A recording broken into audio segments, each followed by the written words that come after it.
this rhythm.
Monk on the beat.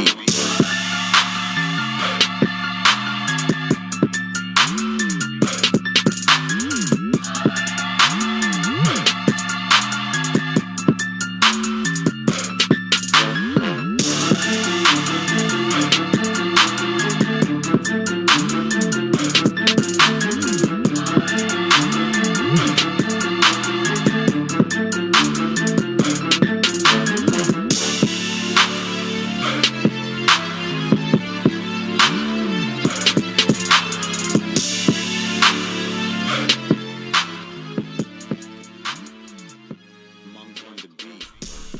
Woo! What is up, YouTube? My Cowboys family here, bringing you guys the latest update on our very own Dallas Cowboys. And of course, as always, thank you so much for joining us here tonight. Take a second, hit like, subscribe, hit that notification bell. You guys can follow us anywhere and everywhere at My Cowboys Family. And of course, hop in the Discord. The link for that's in the description box down below. Yeah, guys, we are going to do a recap / preview stream here tonight. It's power packed, but make sure you stay tuned for all the nooks and crannies of things we got to discuss here tonight with you guys here on another one on My Cowboys Family. So again, a little later today, we're going to call it the After Dark MCF, My Cowboys, My Cowboys You Family. could say live MCF stream. After Dark. Yeah, yeah, exactly. This is MCF / My Cowboys Family After How Dark. about MCF at night? It is Fan Friday as well. The familiest of Fridays. Yeah, actually early Saturday now in certain parts here of the country. So, but this is a Week 12 preview. The game starts in 48 hours or so, 2 days from now. Sunday would be usually a big game against the NFC East rival, but they are fucking good. 7-4, I think, is their record. We are not at 3-7, so we'll discuss it and what we can do to survive this game against the formerly Washington Redskins and the current Washington Commanders. Right. Yeah, so let's keep it going here and shout out those that make those that make the world go around here on My Cowboys Family, baby. Who are the people who are repping the board? I know we have somebody who's repping it back to back like our 90s Cowboys. The world go round 2 weeks in twice. A row here.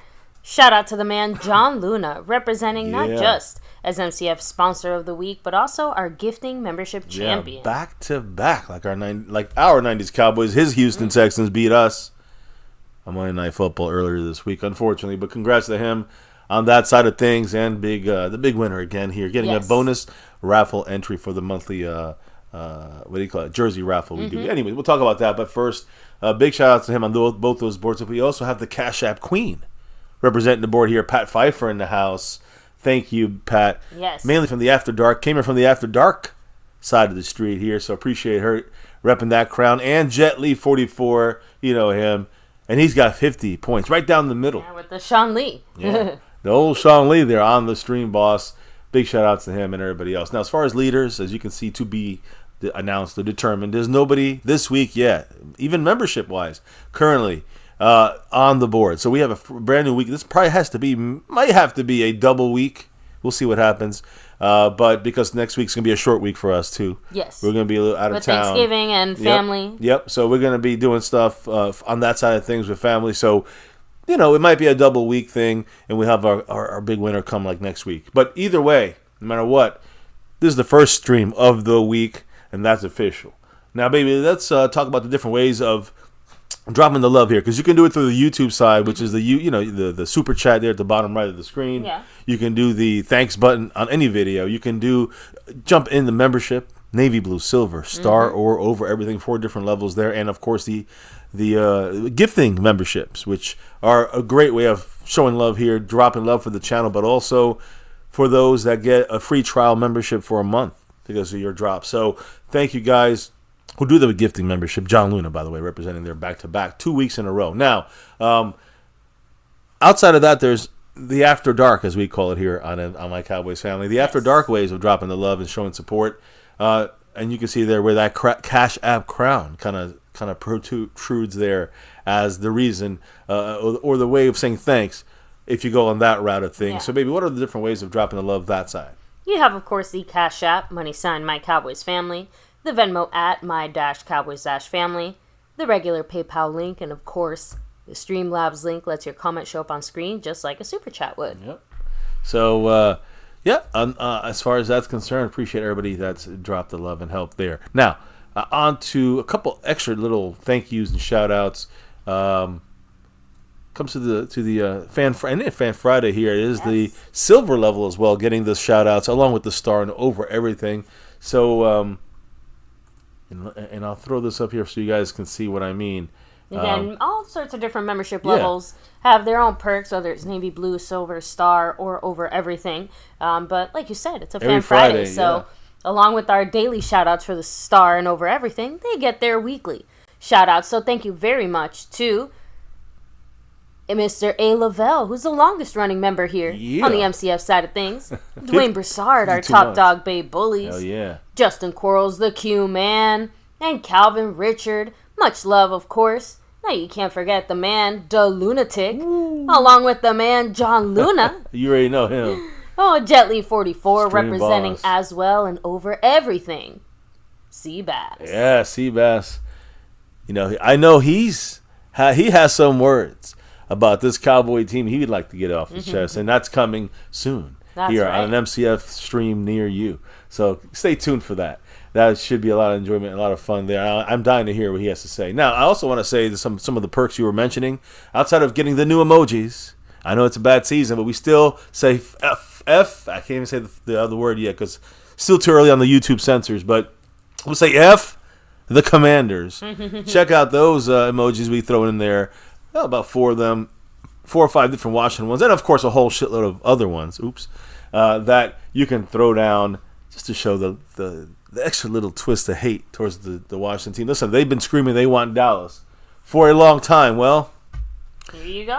This might be the best chance for them to get Dallas right now, to get the revenge they've been wanting for, I don't know, centuries it feels like. Either way, star level, over everything level, and the weekly winners will be thrown into this monthly jersey raffle, as well as, and if you see there the little bullseye, the goal, there'll be one winner a month that gets picked out of, and I'll explain. That's a little more intricate. We'll do that soon on a stream here. Yeah, so you guys see the target there. Yes.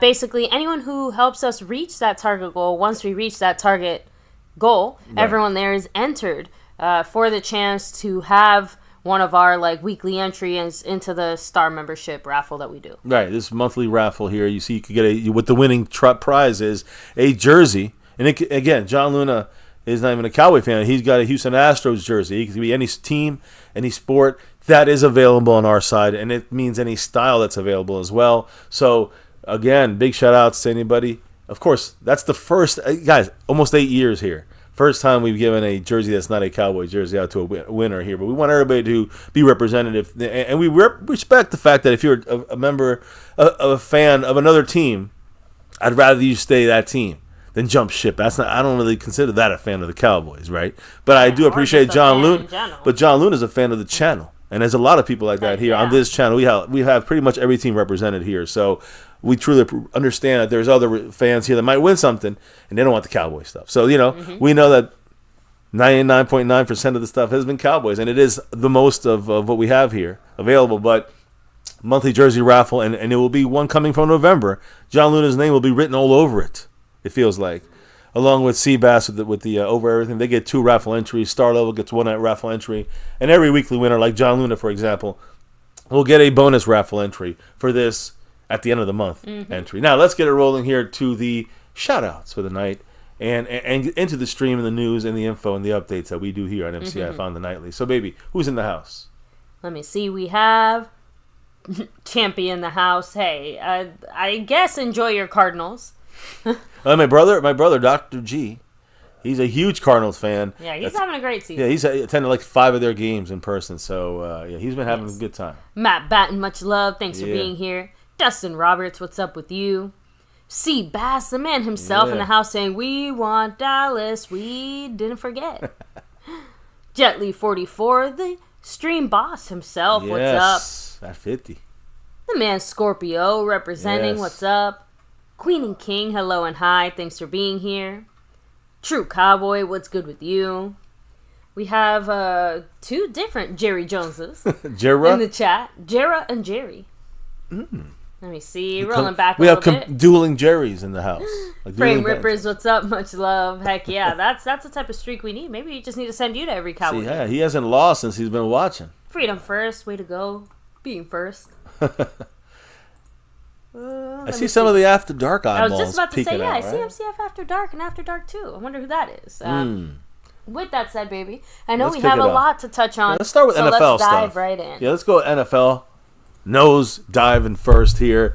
And just go with some great news. Not just NFL news, but Dallas Cowboy news. We got the Pro Football Hall of Fame announcing the other day that Darren Woodson, number 28, man, we need him up on there. A key figure of the Cowboys' 90s, back-to-back, and Dynasty, 3 out of 4. 3-time Super Bowl champion, is now a semifinalist once again for the Pro Football Hall of Fame class of 2025. Woodson better get in this year. Say it with me. Get Woodson in. Yes. So Jet Li also kicking off the week. He said, get me in. Yeah, he's on that board, leading the board. Getting 55 on that. He's got that Carl Lawson on that stream boss. And not only that, but he's also leading the overall board. So right now, Jet Li, what did the man say with that 5 on it? He said, trying to get over this sickness I've had all week, but like always, go Cowboys now and forever. Yeah, unfortunately, we have sick little children in our house as well. Yep. Fingers crossed it does not hit us. But yes, definitely going around. Take care of yourself, Jet Li, and hopefully you feel better soon. Yes, Jet Li, again, yes. Make sure, stay healthy. You know what I'm saying? Get the rest you need, the fluids. You know how that goes. And another $1.47 holler. Woo! Thank you, Jet Li. Go Cowboys. Go Cowboys. Loud and proud. That's what we're talking about here on MCF. Here with the wife. Representing here with the family in the chat. Seabass jumps in the bass. Much in the chat. Much love to him, Matt Batten, and everybody here. But Jet Li, he wants to say, I got an overwhelming lead now on everybody. As we literally the first 2 drops of the week. And I say that only because it was a short week, right? Monday was the game. We had a lot of stuff to do this week. And this is as late as we want to go for these kind of streams. Anything after this will be on the actual After Dark channels, and it's not football related. So, we want to make sure we get in all the info, even if it's going to be an extra late night here on My Cowboys Family. We want to make sure we get the info to you guys. So, big shout out to Jet Li, both his drops there, and everybody else who's joining us in the house right now with the discussions that we got. So, a big shout out there, Darren Woodson, who now is now a semifinalist once again. Baby, what do you think about his opportunity? I said, I just think it's ridiculous he hasn't gotten in until, still hasn't gotten in, obviously. So, fingers crossed that whoever the judges, I guess. What's the official term for the people who decide? Sure. Yeah. Not sure. Let's go with judges for now. But whoever the judges are that look at all of the potential Hall of Famers, let's hope they see the light. Now, I will say this. Just a quick little side piece on this. Side piece. Side note. The fact that John Lynch, which is a great player, no doubt, he's in the Hall of Fame, and you look at the stats with him next to Woodson, Super Bowls and championships, and I know he's a GM now, so maybe he gets a head start in that. I don't know. But stat-wise, Darren Woodson better. That's that. I'm going to leave it at that. Now, Darren Woodson needs to be in there. That's great that we see that. Now, here's an interesting story, baby. A security alert was issued by the NFL on Wednesday. You guys know, if you guys have heard, we don't really go into this part too much, but I know Brandon J. does like the Chiefs. The homes of Patrick Mahomes and Travis Kelce were broken into. Oh, shit. Recently. And now it's believed the NFL issued a security alert on Wednesday about organized and skilled criminals. They're all likely tied to a South American crime syndicate. So this is a South American crime syndicate that are targeting professional athletes in America, including, and all over the world, honestly, but also it does connect to the recent burglaries of the Patrick Mahomes and Travis Kelce homes. So that's an insane situation there. NFL had to issue the alert on their own, to their own players. I wonder what kind of like inside info they have that they know this, right? But Mr. Jelly 44 with a $2 holler, much love. He said the Mavs are winning, and we need the Cowboys to start. I know. Mavs already passed up. Mavs are a Super Bowl team if they were compared to us. Comparatively, we are fucking trash. I think we're still right the now. only team in like Texas that has not won. Incorrect. We're the only team at home that has not won at home in the entire professional world. Sorry. In all four sports. In all professional sports. In all, well, again, I don't even know about soccer, ones. but hockey, NHL, MLB, and baseball. NBA and basketball and NFL. Every team has won at least a home game in the entire calendar year of 2024, except one. Yeah, Cowboys. Will we do it? I'm gonna talk about that later because we got like 5 games left. Will we even win a game at home? Anyways, I can't believe that. Yeah, we're saying those this. Words even.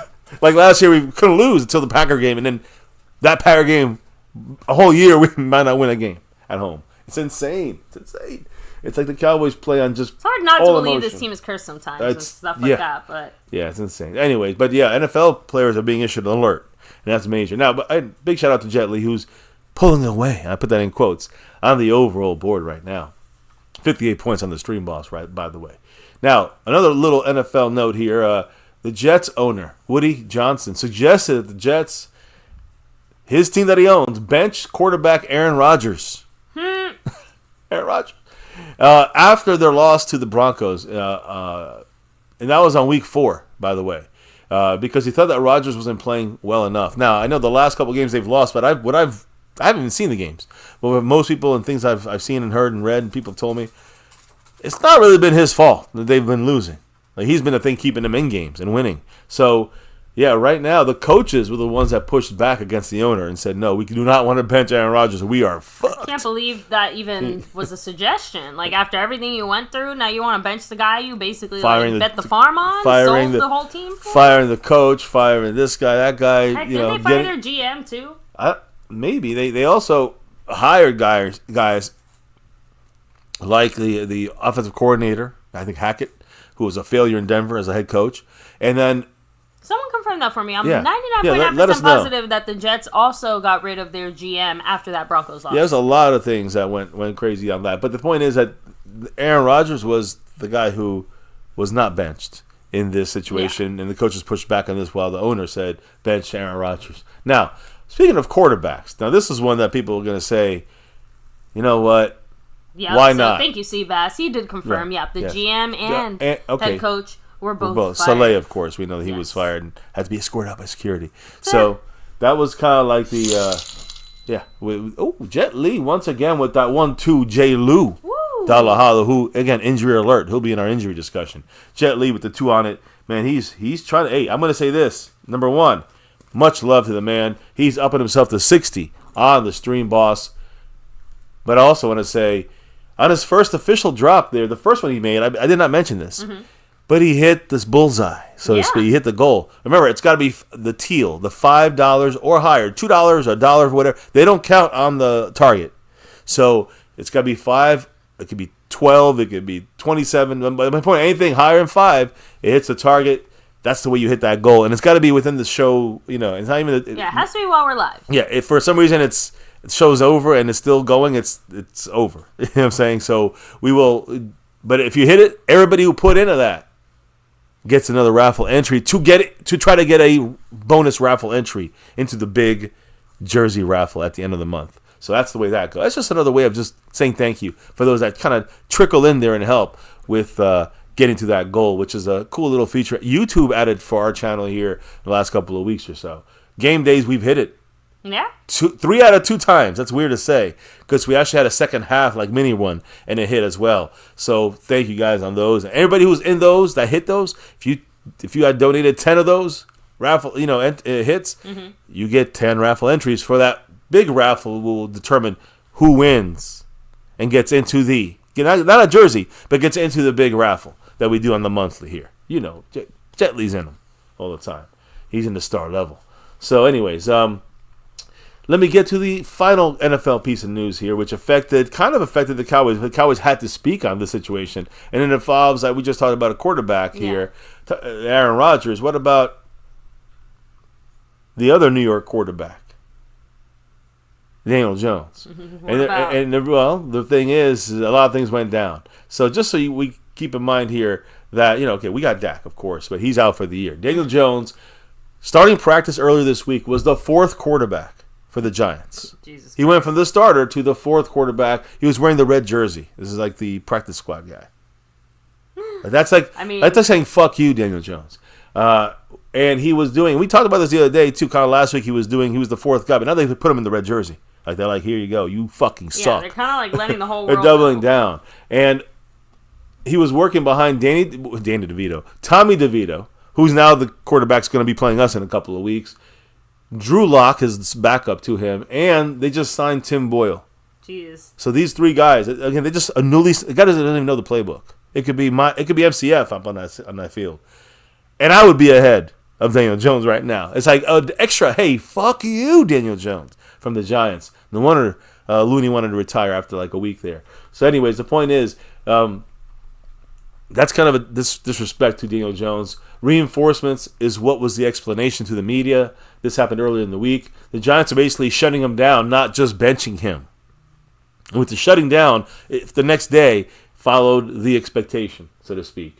And that is that, I'll say this. The way he was benched, the Giant players were disappointed in the way the Giants handled this. Regarding the way the Jones situation was handled over this past week, with the players, they were aware it was primarily a financial decision by the organization to kind of, move on, kind of be moving on from him on the field, right?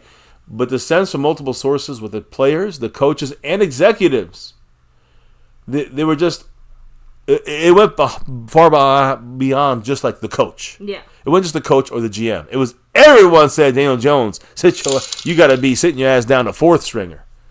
Jet Li with the dollar holler right there. Woo! He said, go Cowboys. Go Cowboys. Don't sit your asses down this Sunday. Hells no. Do not do that. And thank you so much, Jet Li 44. Big shout out to Jet Li 44 repping it here with us. And he also dropped a $5 holler, though, I must say, in the Cash App, baby. Ooh. So he Cash App, man. To take over on multiple fronts here. So we got Jet Li, the Cash App leader this week. Jet Li, the current Cash Apps, the stream boss this week at 61 points. And so far, he's the only one that hit the bullseye, right? So far. And he's also the overall leader right now. So overall leader, stream boss, and the king of the Cash App. He's trying to get that crown. We'll see what happens. It's just night 1 out of 2 this week, and we'll see what happens. Big shout out to Jet Li 44, and there's another 1 on it there, a 1 and a 1, and there's Jet Li with another 1 there. So give him another. Go Cowboys! Hell yeah! Thank you so much, Jet Li. Appreciate you. Much love. By the way, stream boss, slowly but surely, he's got it up to 62 now. 62 points up on there. He's rocking the mic, yo. Hey, listen. So.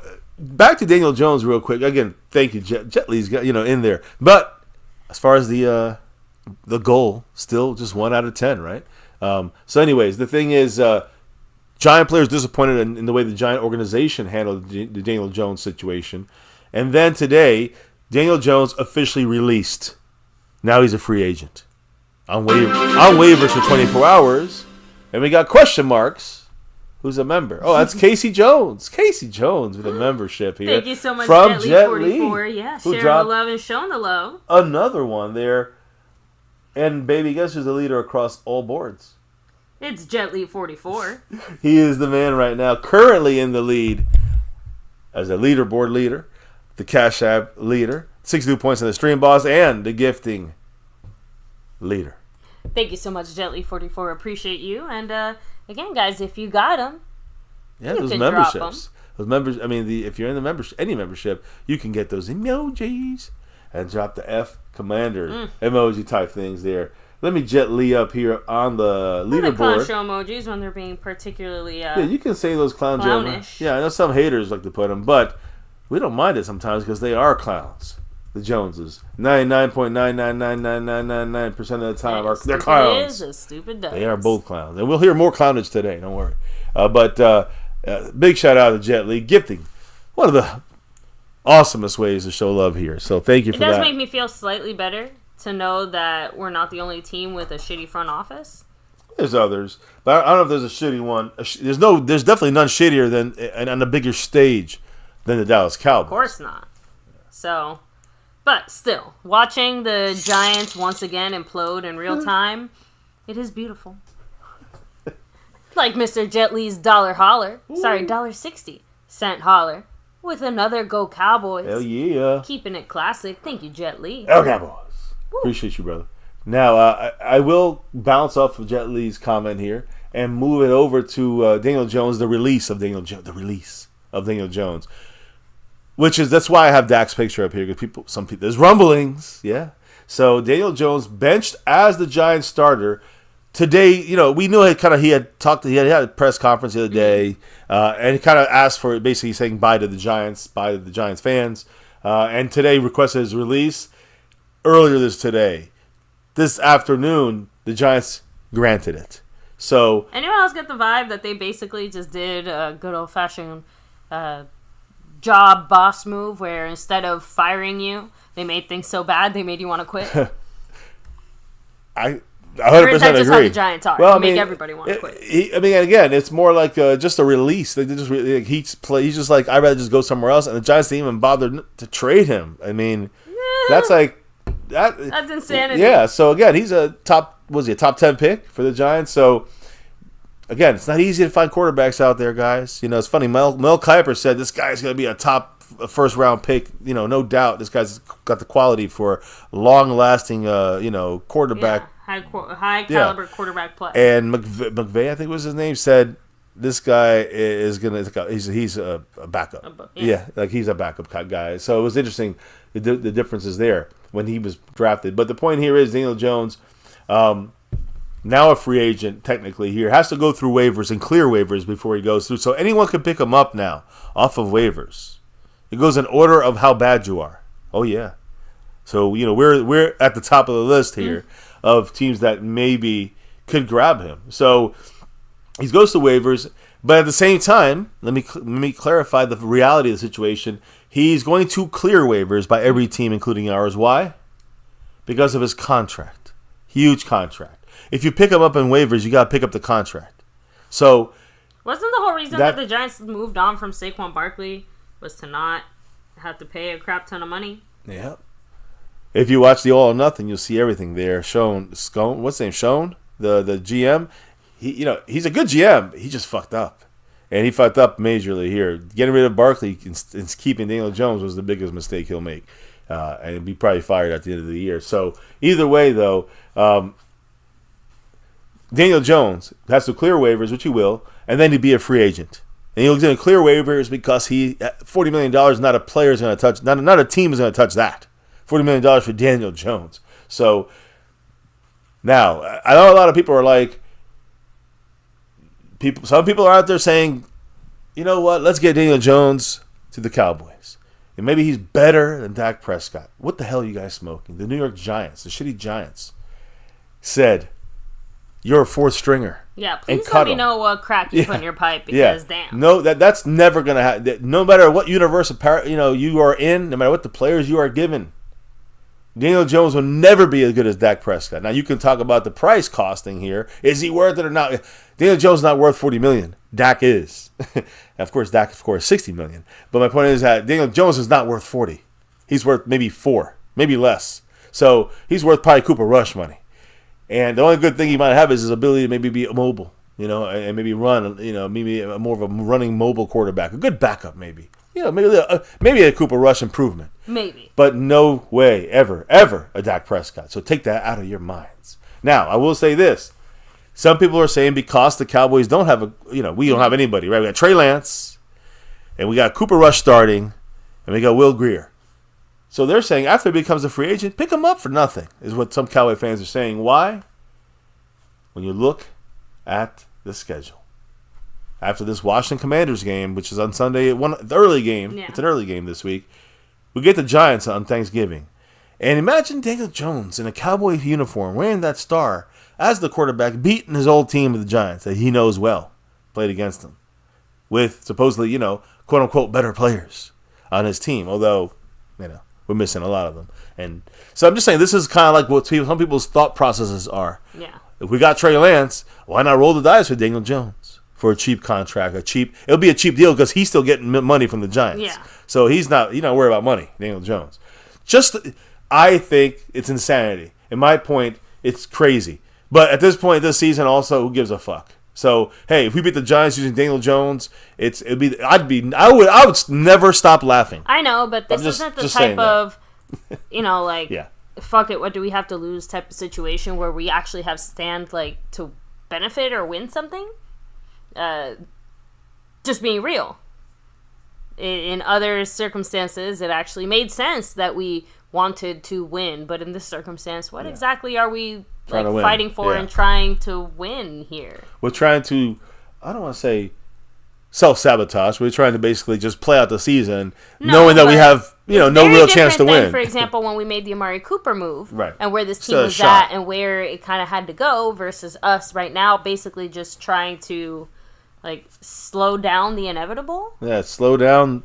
Not even stop it, just slow it down. Yeah, I mean, when you look at this game, the Giants game, which is 2 weeks from now, it doesn't matter if we overlook it or not at this point, guys. Season's over. But just an interesting point, and this is where I hope, and I know it's not going to probably make a difference, but this is where I hope that this one person cries about this shit a little bit. Yeah. This guy, Jerry Jones.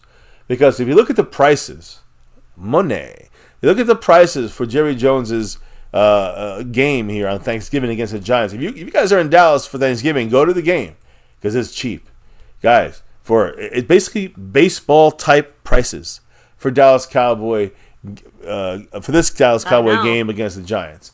If you look at this game, guys, El Paso Times basically said, quote, for more popular games like Dallas's Thanksgiving game, fans will pay between $1,000 and $1,300 per ticket for seats that are near the field. So you get the range, $1,000, $1,300 for tickets near the field, lower bowl, let's say, right? And when you look at that, that was in August, the expectation for this game. Yeah.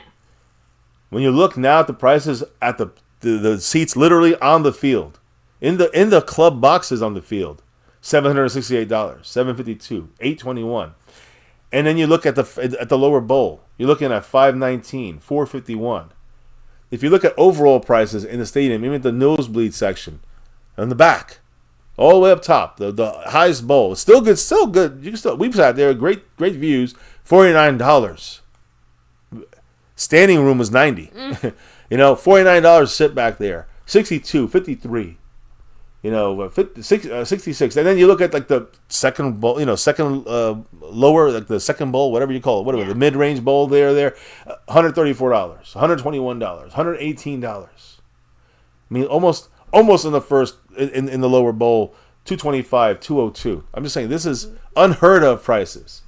Tickets around the Cowboy sidelines are right now half of what the expected price was going to be. I don't think I've ever heard of prices being that low for some of those especially spots. Especially Thanksgiving, which it even gets even more push. Of course, as the Giants, we knew it. It probably ended up being a blowout Cowboys. Now we might not win. And I'm not even joking. I'm just saying it's backup versus backup here. Yeah. That's what it's about. Shitty term versus it's gonna be a very shitty versus shitty. Crappy game, I think. It's a shit bowl. A toilet bowl is what we like to call that one. So anyways, Jerry Jones can't be happy about this happening. He also can't be happy about the fact that when you look at the top games this year, 17. Well, let me just say this: NFL's happy, always happy. 17.5 million average viewers per game. That is the highest average through week 11 of a season since 2015. So they are fine. He's smiling on this one. Him and all the owners and the players. You know, that means that the cap salary, that pie, it goes up. There's more pie now for the players. NFL games NFL games in every channel combined rank as 47 of the top 50 shows on TV since the start of the 2024 football season. Again, this is the top 47 of the 50 shows. It's all football. And yeah, it's not just for sports, it's for everything. Entertainment, TV shows, whatever. It is, 47 to 50 shows of 2024 are football games. NFL football games. Let me be, a little more detailed about that, and clear.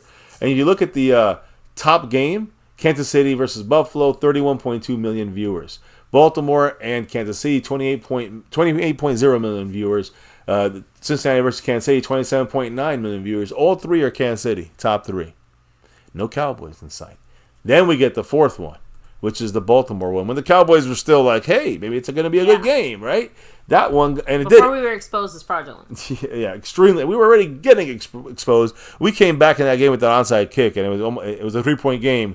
We needed a second onside kick to even, to have a chance to win. We had 2 onside kicks. One we made, the other one we did not. That one got 27.3 million viewers. It's fourth biggest, most watched game of the season, with the Chiefs and the Niners getting the 27.1 million views, which is the fifth most.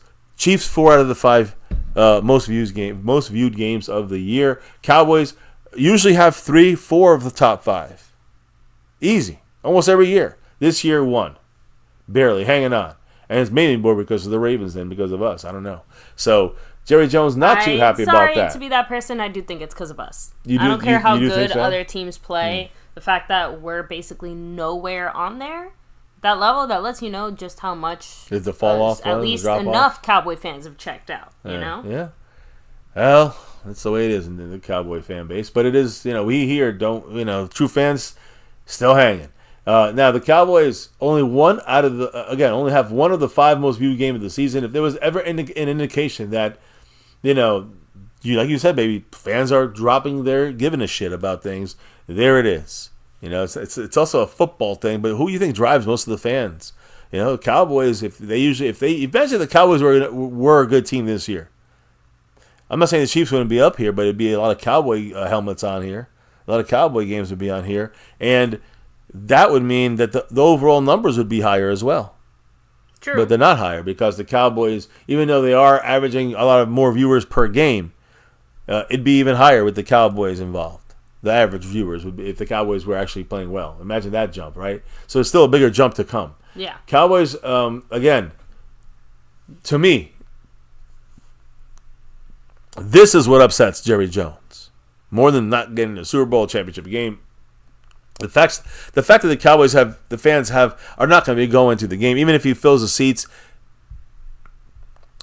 He's dropping the prices for a reason, guys. They're not selling out this game. Not even Giant fans. We know Giant fans ain't going to this game. So this is going to upset Jerry Jones, Stephen Jones, more than a 6-game home losing streak of having 20-point deficits. That's what we have right now. We have a 6 home game losing streak of 20 points or more. So just another little addition to this. What's not going to leave? Well, people were saying these tours going on. That's not going to end because tours are still going on at the Star. We talked about the little issues with this here in the past. People taking pictures at the podium when McCarthy does his press conference, and some people were saying, it was incredible. Another person said, I didn't expect it to be that good. Another person said that, I didn't expect it to be that good as well. And they were all kind of agreeing with each other. So just so you guys know, that's money making right there for Jerry Jones. This is not going away for Jerry. So, again, I don't know if there's any other comments that have to be, said about Daniel Jones. I know that there was I know you had a comment about. Yeah, of course. I was gone read a comment or two in the chat first. Okay, yeah, hit up the chat. Oh no, just because Revelation Journalist said Jerry Jones is happy, his fan base is unhappy. Yeah, he definitely is. So, and yes, I did have a few things to say as far as Daniel Jones. Mike McCarthy actually had. Well, we weren't talking. That's what I say. We weren't talking Daniel Jones, but I do want to bring it back to that because it kind of includes the upcoming game, I guess you can say, after this Washington one. Not just that, but like you mentioned, immediately after he was released, the first thing that everyone apparently thought was like, "Oh, well, what about us? Wouldn't we want to have him?" So McCarthy said this, saying, "I've never really been in the business of looking at players based off the team they're released from, especially with the timing of the next game. He was a prospect I really liked coming out, but we kind of have our head down right now and are really focused on working with the guys that we do have here." So no Daniel Jones coming to Dallas, it sounds like. Yeah. So, and Stephen Jones basically 100 million, 10% backed it up by saying, "No, I think we're in good shape at our quarterback spot. We think Cooper Rush gives us the best chance to win right now. And certainly we will want to see some. We'll kind of see how the season goes there. We still really want to see Trey Lance and like what he brings to the table. And then, of course, long term, we all know we've made our commitment to Dak for the long term." Yeah, so yeah, we got Dak 3 more years. And you're gonna have Cooper Rush for a little bit, and then a lot more Trey Lance towards the last couple games of the year. That's what I'm hearing from Stephen Jones. So anyway, that was it as far as Daniel Jones. Okay, all right. So I mean, we were talking about some of the, let's quickly recap this disaster. I don't know if that's what we have next on your side as well, like the disaster in Houston. Yes. Or not, I don't know. But the thing is that the Cowboys have lost 6 home games in a row at home, dating back to last year's Packer loss in the playoffs. That's tied for the 3rd longest losing streak at home in Cowboy franchise history. It's the 2nd longest losing streak at this specific stadium, AT&T Stadium, which has not been around that long to deserve 2 of these disastrous streaks. One was in 2015 when we lost Tony Romo. We had Kellen Moore and Wheaton and Castle and a bunch of others in there. And the other one was 88, which was Hogaboom and Babe Laufenberg and Pallur and names I know. I mean, you guys might not know those names. Horrible year. And again, the streak ended in '89 with I think Walsh when we didn't have when Aikman was benched. Yeah. I think for that game against Washington. Speaking of, so anyways, that was a 14 home game losing streak. And then, what do you call it? This one's right now, they tied for the 3rd worst with 6. With the 1960 Tom Landry team, the first one ever.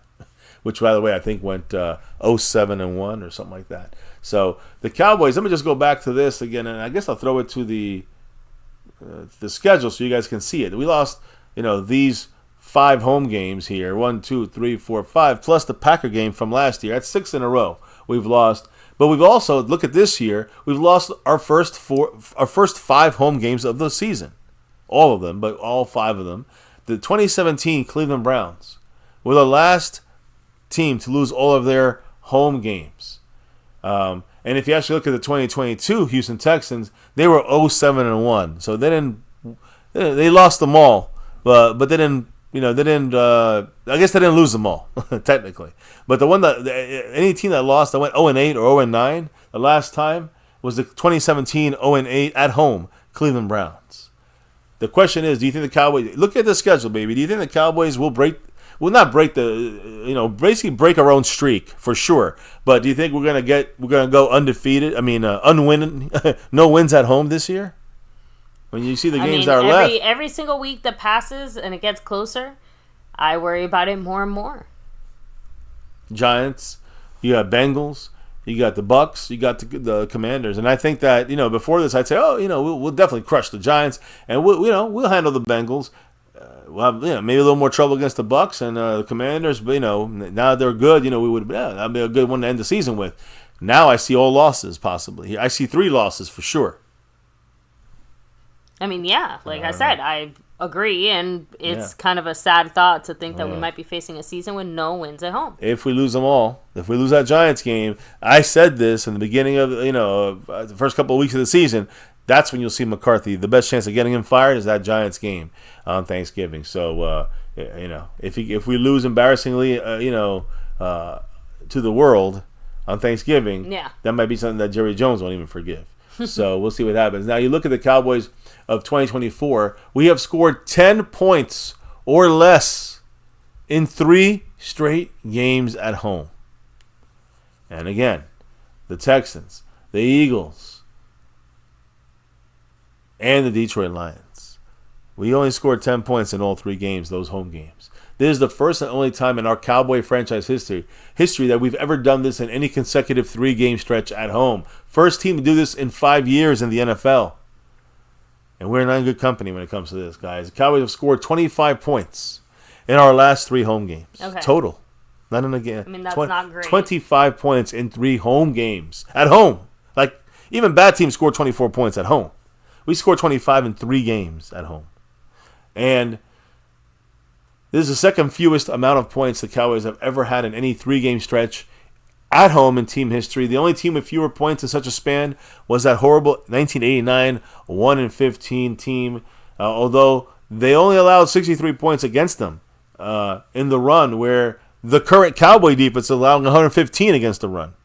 So this is even worse than the 89 team in a lot of ways when you look at the actual core of it right now, where it's at right now with the injuries and everything going on. So what was said by the owners, or I don't know who spoke about this team and this disastrous loss and this embarrassing loss. So what was said, maybe, and who said it?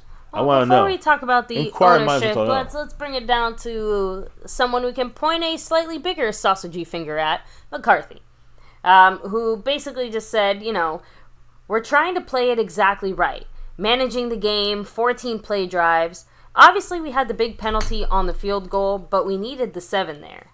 4th and 2 and everything that we're talking about leading into that series, that's a go-for-it situation. I felt good about the call. Well, we know it. A lot of people said we should have taken the points, but I agree with him. We needed the 7. The thing is, we needed to make a 4th and 2, and we can't do that. So, I mean, you hope we got lucky and you made it.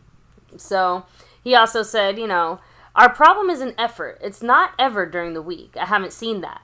We're not making critical plays. We just got to stay after it. We got some young guys playing. We've got 6-day practice week. But yeah, I'm disappointed. I'm frustrated for our guys because I know how much they put into this. And we just got to keep banging away here. So, as far as his team, he said, yeah, they better be frustrated, as in his team. I mean, we're all frustrated. I think there would be something wrong if we weren't. So just being very honest with everything and staying in tune with what's right in front of you, that's the only way I've ever done it. So a lot of talk. A lot of talk. So back to you, my love. Yeah, no, and then you look at the the offense he's coordinating and the players in it is Cooper Rush. Now, let's say Cooper Rush, you asked the other day, baby, how did he do? How did Cooper Rush do with the throws and the yardage? Cooper Rush threw for 354 yards, passing yards on Monday night. That marked the 50th time in which a Dallas Cowboy quarterback has thrown for 350 or more yards in a single game. Cooper Rush was just the 13th quarterback in our franchise history to do that. So, congrats to Cooper Rush, I guess. But again, fourth quarterback in Cowboy history to have 55 passing attempts. Only the 4th to have 55 passing attempts. We talked about Dak and that we didn't want that. With Cooper Rush, you definitely don't want 55 passing attempts. At least Dak brings us back in games. Cooper Rush will bring you backwards in games. So, Cooper Rush threw the ball, and it's not his fault. It's the fucking coaching fault and the fact that we got down by so much. But this offense, led by McCarthy's scheme, 55 passing attempts in a single game for Cooper Rush is not something you ever want to see. He joined Dak Prescott, Tony Romo, and Troy Aikman on that list, which is expected when you have a starting quarterback that have to bring you back sometimes. You can see a lot of passes thrown. The highest tight window throw percentages among NFL quarterbacks. You remember who did it before, right? You remember who was the number one tight window throw quarterback? Baby? You not hear what I said? No, sorry. I was reading the chat. The tight window throw quarterback, do you remember who that was? The number one in the league? No, actually I don't. Oh, was it Dak Prescott? Yeah, I thought you knew that. Okay, anyways. Yeah, he was number one in the league. He's not number one anymore. He's number 2. Surprised it took this long for anybody to pass him. Number 1 is Cooper Rush. Oh. Yeah. baby. So Cooper Rush, 22.2% of his passes are tight window throws. He's number one in the NFL. Dak Prescott, 21.3% of his throws were tight window throws. So again, highest tight. This is insane. These are quarterbacks with at least 100 total passes attempts in this season. And there's 39 players on this list for this year. Number 1 and 2, Cooper Rush and Dak Prescott. Cooper Rush with this number here. This is according to Next Gen Stats. The Cowboy, it shows you it's more than a quarterback issue. Okay. I mean, to me, it says Cooper Rush is the worst quarterback, but not this number. These numbers don't show me that. Then compared to Dak Prescott, to me, the Cowboys need more receivers to get open, and that brings me back to the coaching and the routes you're running and your concepts that you are putting in the mix. Yeah. They're not working. They've been figured out. Whatever it is, it just didn't work this year. And let's be real, it was being figured out before Cooper Rush ever stepped foot on our field. It was getting figured out sometimes last year. So Cowboys need more receivers to get open. They need to target maybe, we know we got to target CeeDee Lamb as a primary, but we got to target more receivers because of that receiver. Other guys are open, and we got to start targeting them too. We got to have the coaches also being able to do that. So along with the players, I'm sorry. And right now it's Cooper Rush not finding many people there. So by the way, Dak Prescott, I want to say something here. For those that want Dak gone, Dak's and think that we're gonna see Dak cut. That will not happen, guys. I guess it could happen, but let me know, guys, if you think, no matter what you think about Dak Prescott, would you guys be willing to cut Dak Prescott? Trade.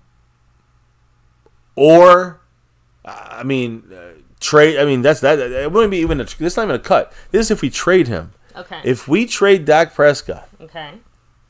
And someone and Dak, and the only way this happens is if Dak agrees that he wants to be traded. If he says I don't want to be traded, then he has the right to say that, and the Cowboys must keep him. That's the contract. But if he says, all right, I'll go to Cincinnati or whatever, if that's the case, then if that happens, he's going to hit us for $104 million of dead cap. Do you guys want to trade Dak that badly where it hits us for $104 million in dead cap? And in reality, guys, it doesn't really matter. We're in for 6 months of quarterback conversation involving this upcoming draft. And I don't think Dak's no trade clause or massive cap hits are going to stop certain people from wanting Trey Lance or Cooper Rush or whoever the fuck. Yeah, I agree 100%. And I just think that right now, the Cowboys are kind of trapped in this cycle where, again, some people, the haters going to hate, but it's going to be Dak for another 2-3 years, and the Cowboys we'll see if the Cowboys make any changes. We'll talk about a possible change soon that we've actually discussed here, and Simon has said this. So we'll discuss this as well. But let me go to the next level of things. Your running backs in this game. Cowboys have 1 rushing touchdown through their first 5 games at home this year. 1. It's only the 3rd time in franchise history the Cowboys have had 1 or fewer, or 1 or fewer, which means 1 or 0 rushing touchdown the first 5 home games of a season, any season. That is it. So it's pretty bad for the Cowboys, whether it's Rico Dowdle or Zeke. We know that Zeke is done; he's washed, but Rico. At least he's given us the most yards per carry. Over 4 yards per carry? That's more than any of the other running backs can say. And honestly, none of them have been given a real chance by the McCarthy scheme and offense. Now, we have some CeeDee Lamb quick discussion. I know CeeDee Lamb spoke about something, but I want to say that when it comes to the receiving leaders through Week 11, Jamar Chase, over 1,000 yards for him. Justin Jefferson, 912 yards. And then the big drop-off there, about 140 yards. The CeeDee Lamb. 3rd.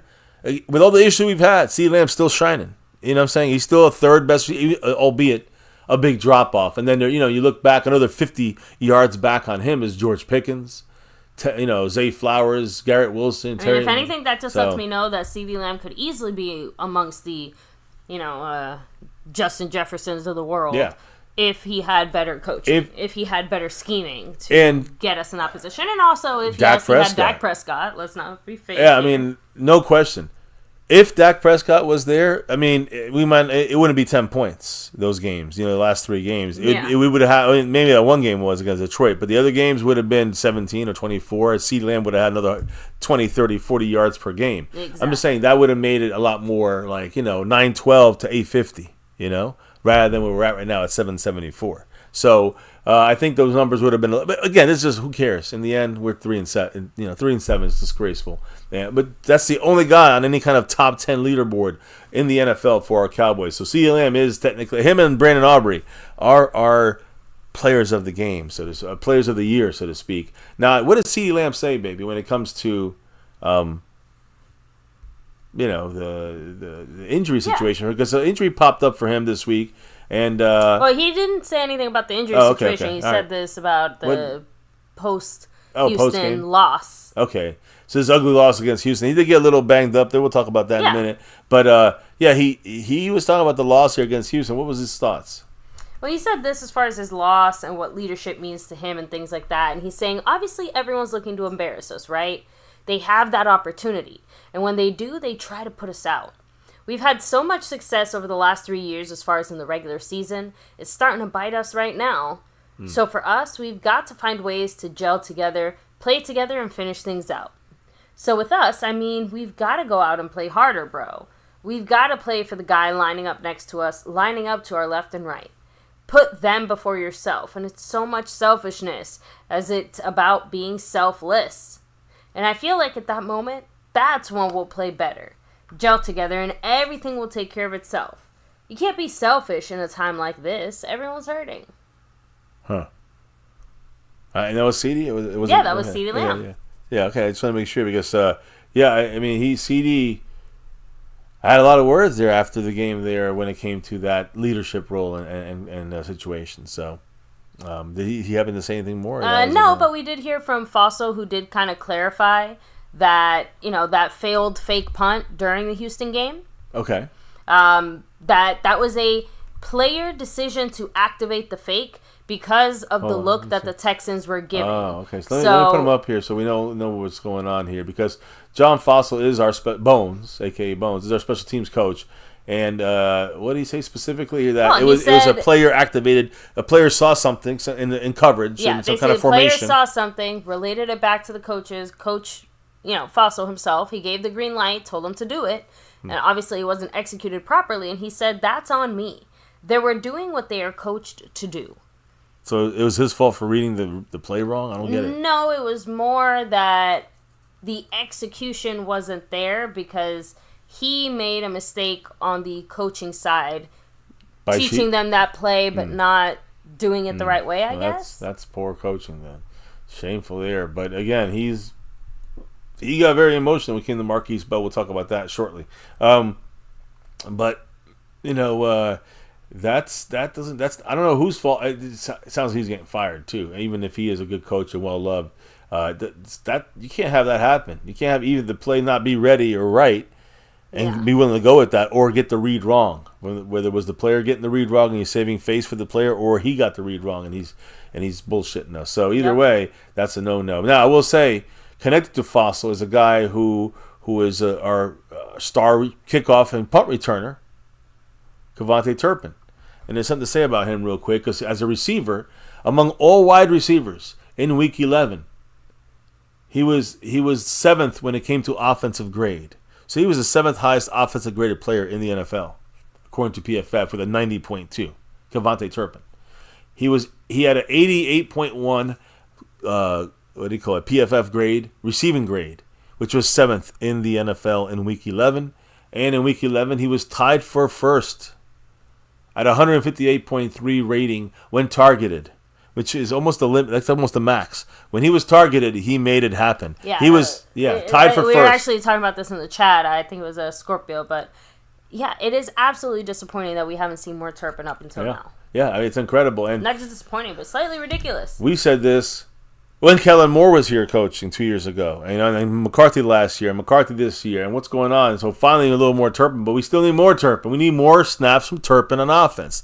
Not just 3 plays that he does well. We need to see, him in 20 plays and see how good he does out of those 12, those 20, let's see how he does in those 10, let's say. Out of those 20, he'll get half. Somewhere he'll be used or be needed in 10 of those plays in a major way. And if you look at that touchdown he had, guys, he recorded the fastest speed in the NFL this year. 22.36 miles per hour on that touchdown run, on a touchdown catch and run. Fastest speed by a ball carrier in the NFL this season. So big shout outs to Turpin. Maybe he'll, maybe, just maybe, one of these games, one of the big things about these games is special teams. You see Turpin and you see Brandon Aubrey. Maybe he will get that 67, 68, 69 yard field goal and get that record. We'll see what happens. Now, I do want to say this. When it comes to tight end real quick, and we'll talk about the injury situation. It's not looking good. It's definitely, he's out for this game. I'm going to tell you right now. We'll go into that a little more. But Jake Ferguson, he has a concussion.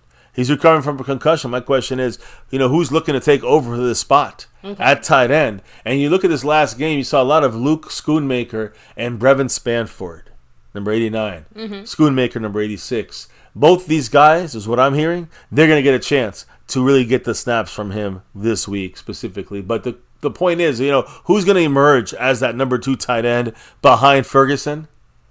Well, I'm gonna say some numbers here. What do you think about this, baby? Okay. 42. This was in week 11. This tight end had 42 receiving yards, 12th in week 11 at tight ends.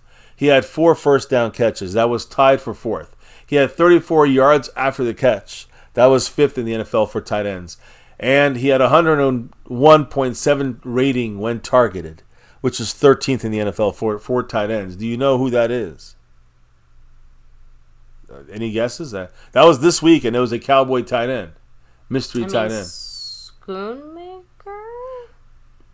Brevin Spanford. Oh. Yeah, Brevin Spanford, 42 yards. I feel like it had to have been Schoonmaker just based off our usual Cowboy drafting shenanigans. That's why I'm telling you, number 89, he had 42 receiving yards, 4 first down catches, 34 yards after the catch, and 101.7 rating for the quarterback when he was targeted. We need more Brevin Spanford as well. These are the guys you got to see them step up and see what they got. So I thought Brevin Spanford played maybe his best game as a Cowboy on Monday Night Football. He did some good things blocking, even better than Schoonmaker, and he did that. And to me, he did that more on the outside, which is a little harder when you got a bunch of guys. You got a little help on the outside, one-on-one. Spanford had some good one-on-one blocks on the outside. He was physical, confidence. You can see he's growing confidence there. Stronger hands, attacking the ball when the ball was in the air. Not scared to go grab the ball. So Schoonmaker, he had some contested catches that he made, which is nice, right? And he kept with and sustained some key blocks, but still kind of overall, I would say wobbly still. Even if he had, again, there was one play he almost fumbled the catch, his own catch. He fumbled it. So, it looks like I would say that Schoonmaker is going to be the favorite because of the number 2 pick, but I think that Brevin Spanford is the guy that might stand out more than we think. So we'll see what happens. This week, there's not going to be any Jake Ferguson, so that he's done. Now, but we'll get into that a little more. Just finishing up this game against the Texans. We got Micah Parsons on defense here. I got to bring him up because he had a hell of a game. We got to talk about a couple good things. Micah Parsons had 10 pressures against the Texans. The rest of the Cowboy defense combined for 9 pressures. He had more than the rest of the team combined on one player. Micah Parsons, since returning from his injury, a 90.5 PFF grade pass rush. That's number 1 in the NFL. He has 12 pressures in the few games he's played since he come back. That's tied for 3rd in the last couple of weeks. And he has a 21.1 pressure rate. That's 3rd best in the NFL. So Micah didn't lose didn't lose a step at all when it came to his play back from injury. So when you 3 quarterbacks facing the Cowboys, on average, when Micah Parsons is on the field, 2.76. It's under 3 seconds. 2.76 seconds is how long quarterbacks have on average when Micah's on the field. The time to throw for quarterbacks from Micah, on average, is not on the field, 3.01 seconds. That is, I know it sounds like a little bit of time. It's a quarter second. That's a lot of time for a quarterback, for a route to develop, to see something open up. That is huge. And Micah makes a huge difference just being on the field, whether they even blitz him or not. So average time to throw, 3.01 when Micah's not on the field. When he's on the field, 2.76. That's a big difference. When you look at the Cowboy leading pass rusher, Micah Parsons, 21.1 pressure rate, despite missing 4 games this year. So I'll say this. He's responsible for 35 total pressures. That's 10 more than the next player on this team. Osa Odigizua. Osa has 25 pressures. So even with missing all the games he's missed, Micah Parsons has more pressures. 10 more than the next player on this team. It's incredible. It's embarrassing, honestly. DeMarvin Overshown. I'm going to throw him in real quick in the mix with Micah because Overshown's shown up. He looked. I thought he was Micah the last game. The way he moved in there, Overshown has generated multiple pressures.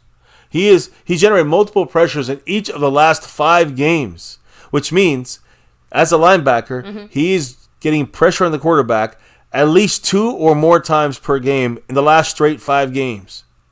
So that's incredible just to hear that right off the bat. That's at least 2 or more pressures per game. He has a 30.2 pressure rate, which is the highest by any defensive player in the NFL this year with at least 50 pass rushes. So you want to hear some bright spots, and this not saying, hey, we ain't winning shit this year. But I'm just trying to say that you got Micah dominating back from injury, and you got Overshown back from his major injury last year. I mean, doing things that nobody's doing this year already. All right, and I say the pressure rate is even better than the Micah Parsons pressure rate, which is 21.7. His is 30. Overshown's is 30.2.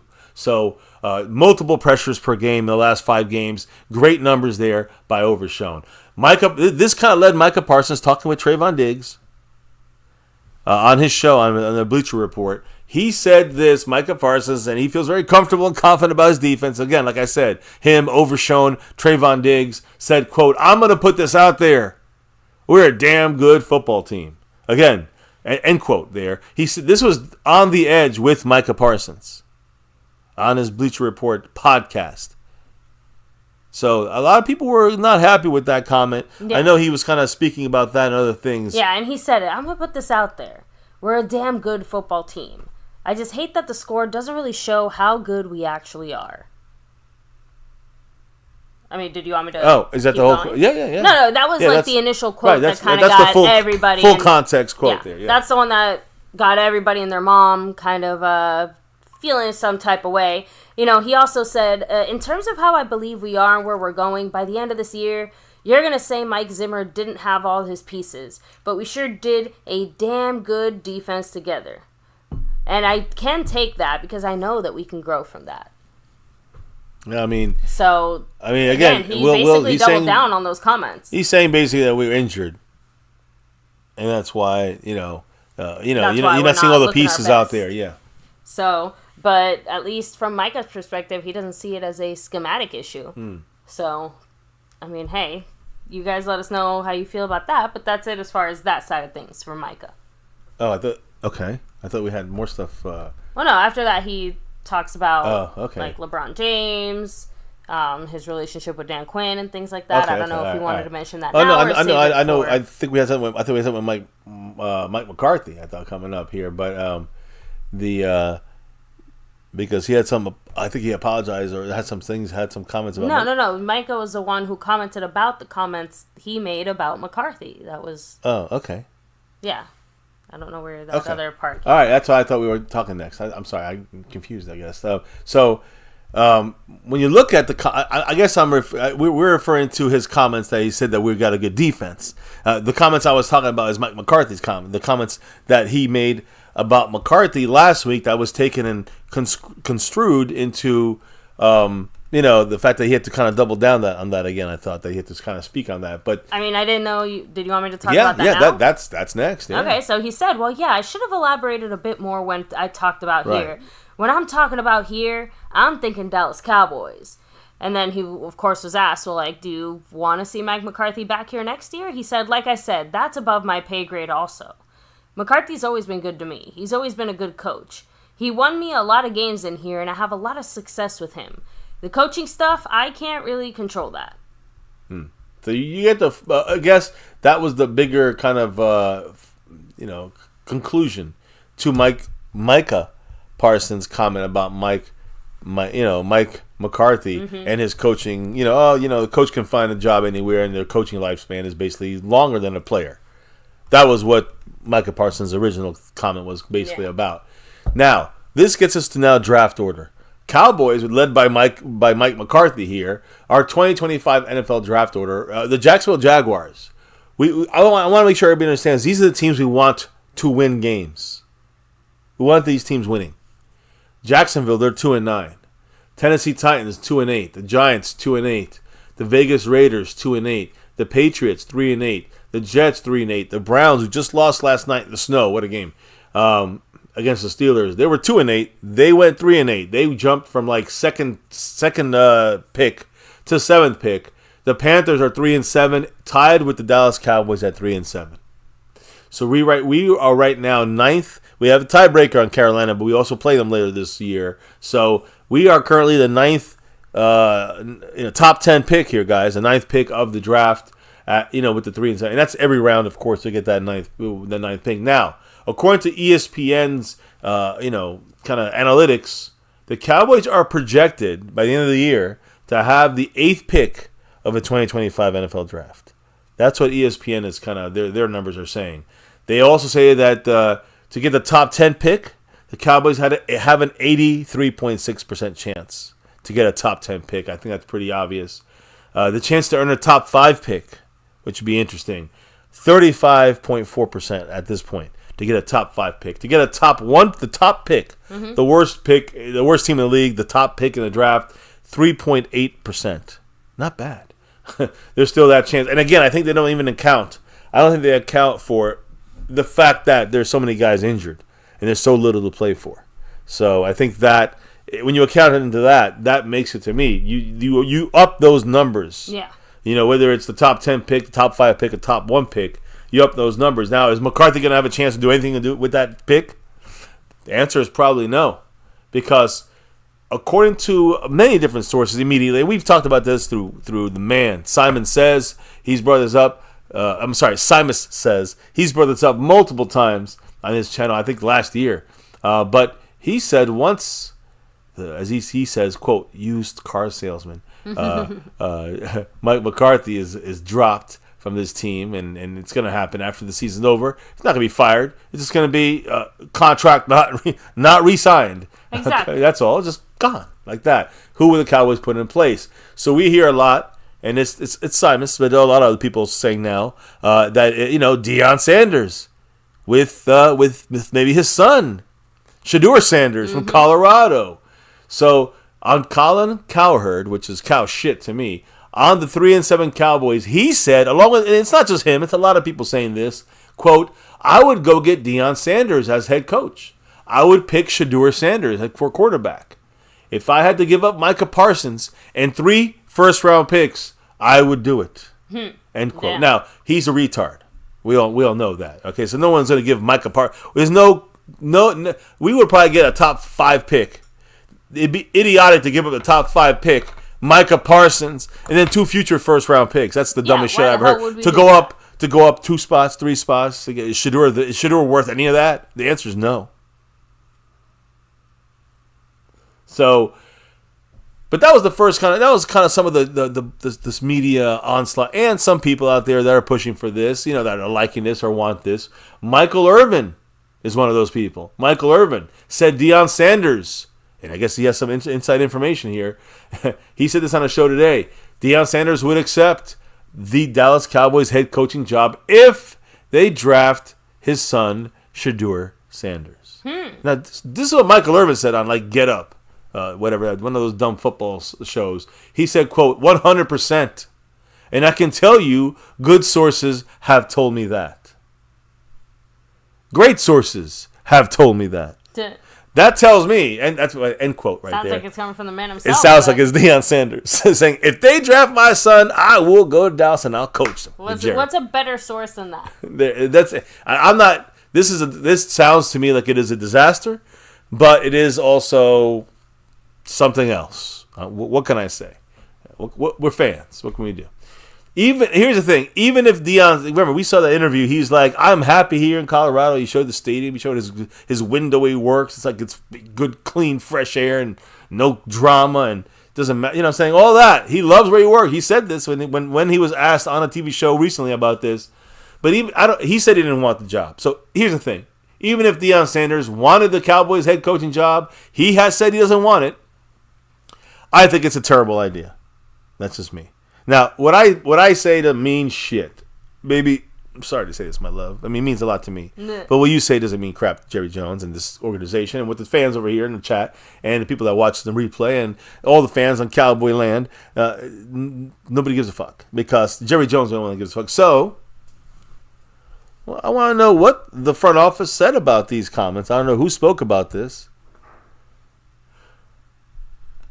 You know, so it's something that I would like to kind of explore a little bit more. I know that there was some front office talk on the Deion Sanders situation. So Jerry Jones first. Jerry Jones talked on this, right? Yeah, Jerry he's the one said, that makes the call. I mean, yeah. So Jerry said this as far as Deion Sanders possibly coaching in the future, just in the NFL, saying, I think we're way ahead of ourselves relative to when and if he decides to go into coaching in the NFL. One of his greatest skills that he really brings to college is that he almost has no peer as far as being a recruiter. Kids want to come and play for him, and he has a way of selling that. That's one skill, that recruiting skill, that's not a huge prerequisite for NFL coaches.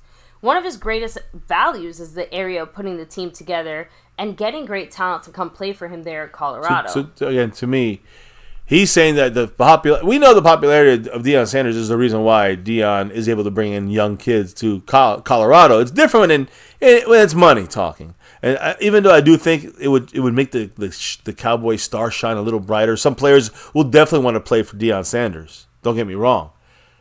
Jerry added in there. Is that the reason why? I mean, do you think that's the reason why that's a good reason to get a head coach to be a recruiter?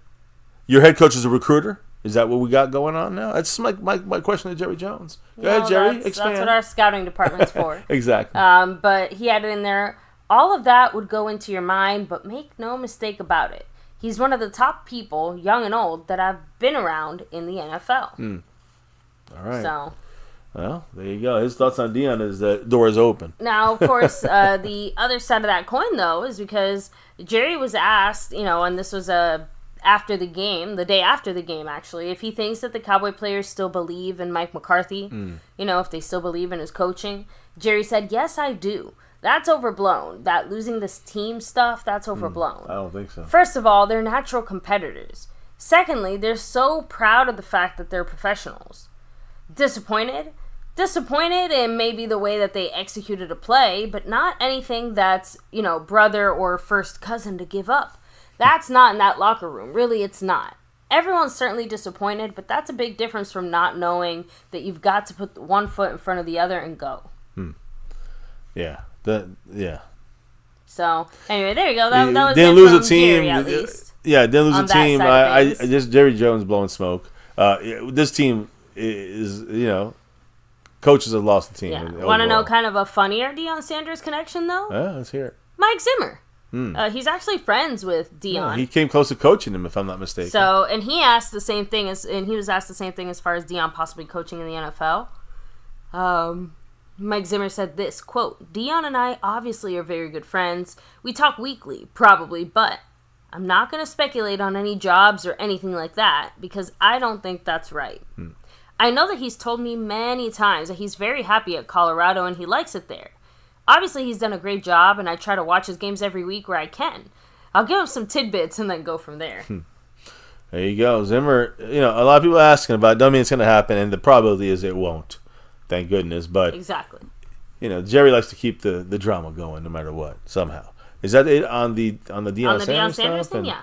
Yeah, so, now I think I switch it up to some injury situations as we get ready for Week 12, Week 11 was disaster, as we figured it would be. And Week 12 probably going to be disaster as well here. You can see the Dallas Cowboys at the Washington the Commanders. Drop those emojis if you got them. But the Cowboys, we got commoded here when it comes to injuries. A lot of injuries. Cowboys facing many health challenges in this upcoming game. First, let's start with Marquise Bell. And I say John Fossil because he got very emotional about the Marquise Bell shoulder injury. Marquise Bell will miss the rest of the season with a dislocated shoulder, guys. A dislocated left shoulder that's going to require surgery. It looks like it may require surgery, but multiple sources say it will. Special teams coordinator coach here, John Bones Fossil, as I said, became very emotional when talking about Marquise Bell, knowing that the severity of the injury is bad, that he's out for the year, and it's a huge loss for the unit, and he really busts his ass and tries to really does a great job in his role, Marquise Bell, in kind of getting to the he even said he took the demotion, not demotion, but I guess to playing more special teams, with stride, like with pride, and he wanted to show how good he was doing on special teams, and kind of continued having that high mark, a leader for the special team side of things. Very, very big loss. Anyways. So we talked about that. He's out for the year. Other injuries that occurred. Tight end Jake Ferguson, and I'll get more finalization on him, but he, as we know, unlikely to play due to that concussion.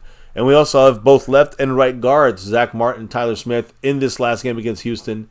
They missed practice this week with ankle injuries. By the way, happy 34th birthday to the GOB. And that is the Gob. That is Zach Martin. That's his name on the Twitter thing. But Zach Martin, 34 years old, so getting older. But the evaluation still going this week for Zach Martin. Others who were injured in the Texans game. McCarthy had said, quote, "I'm hoping to get some guys back on defense." We'll discuss that in a minute. But Zach Martin, we're not sure about that. So left tackle Tyler Guyton, his status. Beginning of the week and during the week, uncertain because of a shoulder injury. Tackle Chuma Adoga, who was on a 21-day injury window, Ananda 53, was thought to be cleared maybe this week from injured reserve. We'll have to see if that happens tomorrow. Mike McCarthy said he's optimistic about two guys coming back this week that we haven't seen in a while. Brandon Cooks, wide receiver, and defensive end, second-round pick Marshawn Nealon, potentially returning from their injuries, which is a good sign. And I said Marshawn Nealon, a rookie. We want to see more from him. I think he was injured against Pittsburgh. His first game starting, and he got out like the second play. And Brandon Cooks, our number 2 receiver behind CeeDee Lamb. Both of them were designated to return to practice earlier this week, which means they are on the 53-man roster, and that means they will be ready to play. Also, I want to throw in there a little Jordan Lewis news here. Because Jordan Lewis was asked, generally speaking, he asked a couple things, but basically he hopes to play this week. We'll talk more about that in a minute. And he said he's going to wear bigger shoulder pads to protect the neck and shoulder areas for injury-wise for Jordan Lewis. I know I think you had something on Jordan Lewis, he right? said, "I forgot that I'm a hitter." That's partially why he got that shoulder injury. Remind you? Yeah, he got that shoulder injury. Definitely reminding him. Now, another guy who missed the game was Hunter Lipke, fullback. He is back on the practice field now after missing that game with a calf injury. Good news for the fullback position there, Hunter Lipke. And let me go back. Could we talk a little more about wide receiver, our second wide receiver, guy we traded for, who's behind CeeDee Lamb.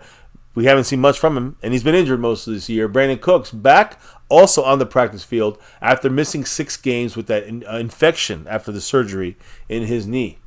I think, did he have anything to say, Brandon Cooks? I'm not sure if he did or not. He did actually speak. Oh, okay. Let's hit he said this: "My mindset is to go out there as if I ain't lose a step. I've been putting in the work with the training staff, the strength coaches, and that's my mindset going into it. So let's go." And as far as his presence when he's coming back, he said, "I hope I can bring a spark, not just on the field, but some of that energy, just to get guys playing at a high level, playing fun, playing free, having a great time. I think that's what I'm not seeing. I think that we could be more joyful in the process." I mean, it's Mike McCarthy's all work, no play, and no results. It's a hard process to be joyful in when you're losing constantly. But True Cowboy in the chat said it. We might get a spark from these guys coming back. So yeah, that's kind of what Brandon Cooks is saying there. Yeah. Good point there. Now we'll see. I mean, at this point, it's really just do your best and hope for the best. Let me get one last guy who's not coming back this week. His name is DeMarcus Lawrence. And he was actually, kind of quickly said, I'm going to paraphrase some stuff here. Basically, he's still not ready to play yet. Still not ready to go. He wants to continue playing next year. So he does not want to retire, even if it's not with the Cowboys. But he did say he's close to returning. Even though if he's, still not ready to play at this game here. He is almost there. He said he's going to take his time. Make sure that he's healthy. Which is opposite of the talk of Zach Martin, which sounds more like maybe this may be the end of Zach Martin in some ways. So, because again, there's some talk about Zach Martin retiring at the end of the season, and Zach Martin kind of implied that could happen. So, DeMarcus Lawrence made it clear that this is not the end for him, no matter where he goes to play. He said he's not going out injured; he's playing next year. Where is the question? Is more of the situation there. But he was with the rehab group, which is good news because it's the first time he's been with the rehab group on the field in front of the media since that foot injury in week 4. We're in week 12. So that's been a while. Is positive progress. Yeah, definitely the right direction. And the return, like I said, is not soon. So it sounds like it's in December. His return, is it even needed? Maybe he wants to get a little football in there. Maybe he wants to hit some of his I don't know, incentives. Either way, he's getting close to making it back, even if he's still a game or I'd say 2 games away. Now, he's still out. So, what's the final thing here, guys, when it comes to the injuries? Just so you guys know, and this is unfortunate. We kind of knew this, though, if you guys are watching here. Jake Ferguson, out for the game. So, Schoonmaker, Brevin Spanford, we'll see who else steps up on that side of things. But no Jake Ferguson because of a concussion. And really hoping the best for him. I will say he did not practice the entire week. So it's important to see if he gets out of concussion protocol or not. So, Jake Ferguson, concussion out for this game. Backup's time to step up. Offensive line, Zach Martin. He's not out, but he's doubtful. And we know what doubtful means. Yeah, doubtful basically means you're out. Yeah. Just with a slightly less fancy designation. Yeah. One player, I think, in like 3-4 years has ever played a game, went on a doubtful tag. So right now he's doubtful. He's not going to play, guys. So Jake Ferguson out on offense. So is one of our offensive linemen out on offense. So these are the great players like him. Also, we had some questionable guys here, and one of the big guys on the offensive line is Tyler Smith, the other guard.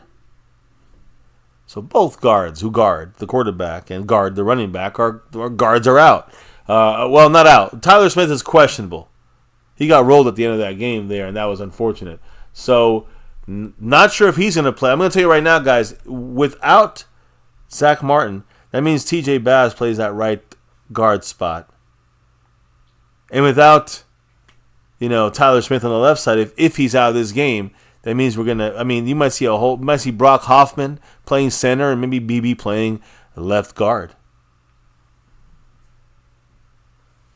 So, I'm gonna say this is a bad week to be a quarterback for the Cowboys because they all look like they might not make this game. Now, other guys who are also questionable for this game, Trayvon Diggs sounds like he's gonna play though. Chuma Edoga, he's still on the 21-day list, so he probably that will be made later in the list in the week if it's done. Tyler Smith, like I told you, Nick Vigil still injured. These guys are all questionable. Marshawn Nealand also questionable, and Brandon Cooks questionable. All these guys are questionable for Sunday. Specifically, I want to talk about 3 guys. Brandon Cooks, Chuma Edoga, and Marshawn Nealand are all questionable for the game. But the Cowboys will have to make an actual 53-game man. They're on a 21-day window, but they're not on a 53-man roster. They would have to make that move tomorrow. So tomorrow, the probability is if any of these guys are going to play, if they will only do this if they play. That means that you should see tomorrow if guys like Brandon Cooks gets moved to the 53-man roster, that means he's playing. If Chuma Edoga gets moved to the 53-man roster, that means he's at least going to be on the field. And Marshawn Nealand, that'd be nice to see him on the field. If he's on the 53-man roster, that to me, if him and Brandon Cooks get on the 53-man roster, they will get some play time, which at least we get to see more from them. Brandon Cooks on the way out. And Marshawn Nealand, I think we just want to see more of him.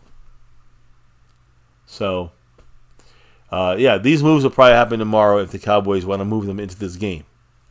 But the other guys, like Trayvon Diggs and Nick Vigil, Tyler Smith, we'll see how they. I think the biggest question mark might be Tyler Smith there, which is a big question mark there for the offense. Now, I will say a couple good news things here real quick. CeeDee Lamb had an injury pop up, guys, and again, that's obviously his heightened concerns. He's the third best receiver, a back and a foot injury. He was limited on Wednesday, did not practice on Thursday, which is a downgrade, but then was full practice today. So, guys, off the injury report for CeeDee Lamb. That is great news. Again, he will be playing, it sounds like, without any kind of shoulder harnesses or anything like that. So, good news there. And let me say one other big piece of good news, I think. We can finally say, yay. CeeDee Lamb is out there. He's going to be good. But guess who else may be out there, baby? DaRon Bland. That's going to be a big help for Trayvon Diggs, maybe looking a little better. I mean, heck yeah. Hey, We've Pete, been obviously eagerly awaiting his return since before the team went to total shit. Yeah, so. I mean, listen, if you get Nealon and along with with Overshown and Micah leading the way pass rushing, it makes the coverage a little better when it comes to DaRon Bland. Oh yeah. And Trayvon Diggs, both of them being on the field at the same time. So to me, that's a big one there. So DaRon Bland does not hold a designation for this game, further signaling that he will make his season debut. Literally, week 12 is his first game this year he will play. So I think this game, I will say, the defense should get a big boost, I think, with guys like DaRon Bland, Nealon, and others coming back, or should be coming back. I will say one other name here that I think is an under-the-radar guy. We missed him last week, and that was Jordan Lewis. Jordan Lewis was on the injury report, but he had a neck issue. Limited on Wednesday and Thursday, but Friday full practice, and he's off the injury report. So we have our three starting cornerbacks in this game, and that's the first time we've had that all year. Along with Micah, the pass rush going, Overshown, the best pass rusher win rate in the league. I'm just saying, my point is we get some pressure on Jalen Daniels. Or is it Jaden? I don't know. I think it's Jaden Daniels. We get some pressure on Jaden Daniels, the Washington rookie quarterback, who's very good this year. Even a little pressure from Micah and Overshown. That makes the job of Jordan Lewis in the slot. It makes the job of Bland on the outside with Trayvon Diggs on the outside a lot easier to cover McLaurin and those other guys in Washington. So, just saying, guys, good news at least on that side of the specific defensive pass rushing coverage side of things. Is an improvement there by a couple of players and a couple of moves, and a couple of guys not being on this injury list. Like I said, Tyler Guyton, I will say full practice. Also good to go for the game if the Cowboys want to put him there as a starter. Eric Kendricks with the shoulder, limited but then full the rest of the week. He's good to go for the Cowboys this week. Hunter Lipke, I talked about him being on the field. Didn't practice, was limited. Full practice today. And also will play this game. All right, so that's great news on that front. So all the injuries on the Cowboys side kind of spoken about. We know the situation. We probably will see a couple guys like DaRon Bland or whatever moved to the 53-man roster tomorrow on a Saturday. Now, I don't know if there's any other injury stuff for you to discuss on your side, maybe, but we're going to move to Washington here a little bit more. I mean, I did have one or two little quick things I wanted to mention. I know I already you touched on DaRon Bland here, but he said, I definitely feel more confident on it, as in his foot. So he didn't officially confirm or deny if he's coming back. He just said that he feels better on it. That's good. We want to see Bland with a pick six, right? True Cowboy. I agree. That's great news there. And he's on the verge of that 21-day window closing. So good news there. So anyway, but yeah, that was it as far as injuries. All right, injured players. Now let's go to the Washington Commodes here, and then let's put it with their funny look, the Commies, Washington Commanders. They have their injury list, and looking at the guys that matter on their list, Marshawn Lattimore, who they traded for in season with a hamstring, did not practice the entire week, and he is ruled out for the game when it comes to injuries. Dan Quinn, the Commanders' head coach, Dan Quinn, told reporters that Marshawn Lattimore is out And he's cautiously optimistic that he'll be back for Week 13, but he's yet to play since the trade to Washington. So right now, that's a guy not even showing up for them yet, for the Commander defense. And then you look at the other guys that they have on their list. 3 guys are questionable. Linebacker Nick Ballore, whatever. He was full practice today, so he's going to play, even though he's questionable. Defensive edge rusher Javonte Jean-Baptiste with an ankle. I think he's their starting outside rotational pass rusher, along with Dorrance Armstrong and Fowler. He's full practice all week. He was also listed as questionable. He should play. And the last guy on their questionable list is their kicker, which is interesting. He has a hip injury. It's Austin Siebert. He was limited 2 days. He was full practice today. He was listed as questionable. Just more detail about the kicker for them. Austin Siebert said that, quote, "I think the plan is to play." That was his quote as far as after practice today. Remember, guys, Washington's kickers have missed the last 2. He's missed the last 2 games with a hip injury, which happened during the Giants game a couple weeks ago. Before the injury, believe it or not, Siebert was the NFL leading scorer, even more than Aubrey. Well, which is believable now since we came in. Get field goals anymore. Yeah. But Siebert was the highest scoring kicker. NFL's leading scorer in the league before the injury.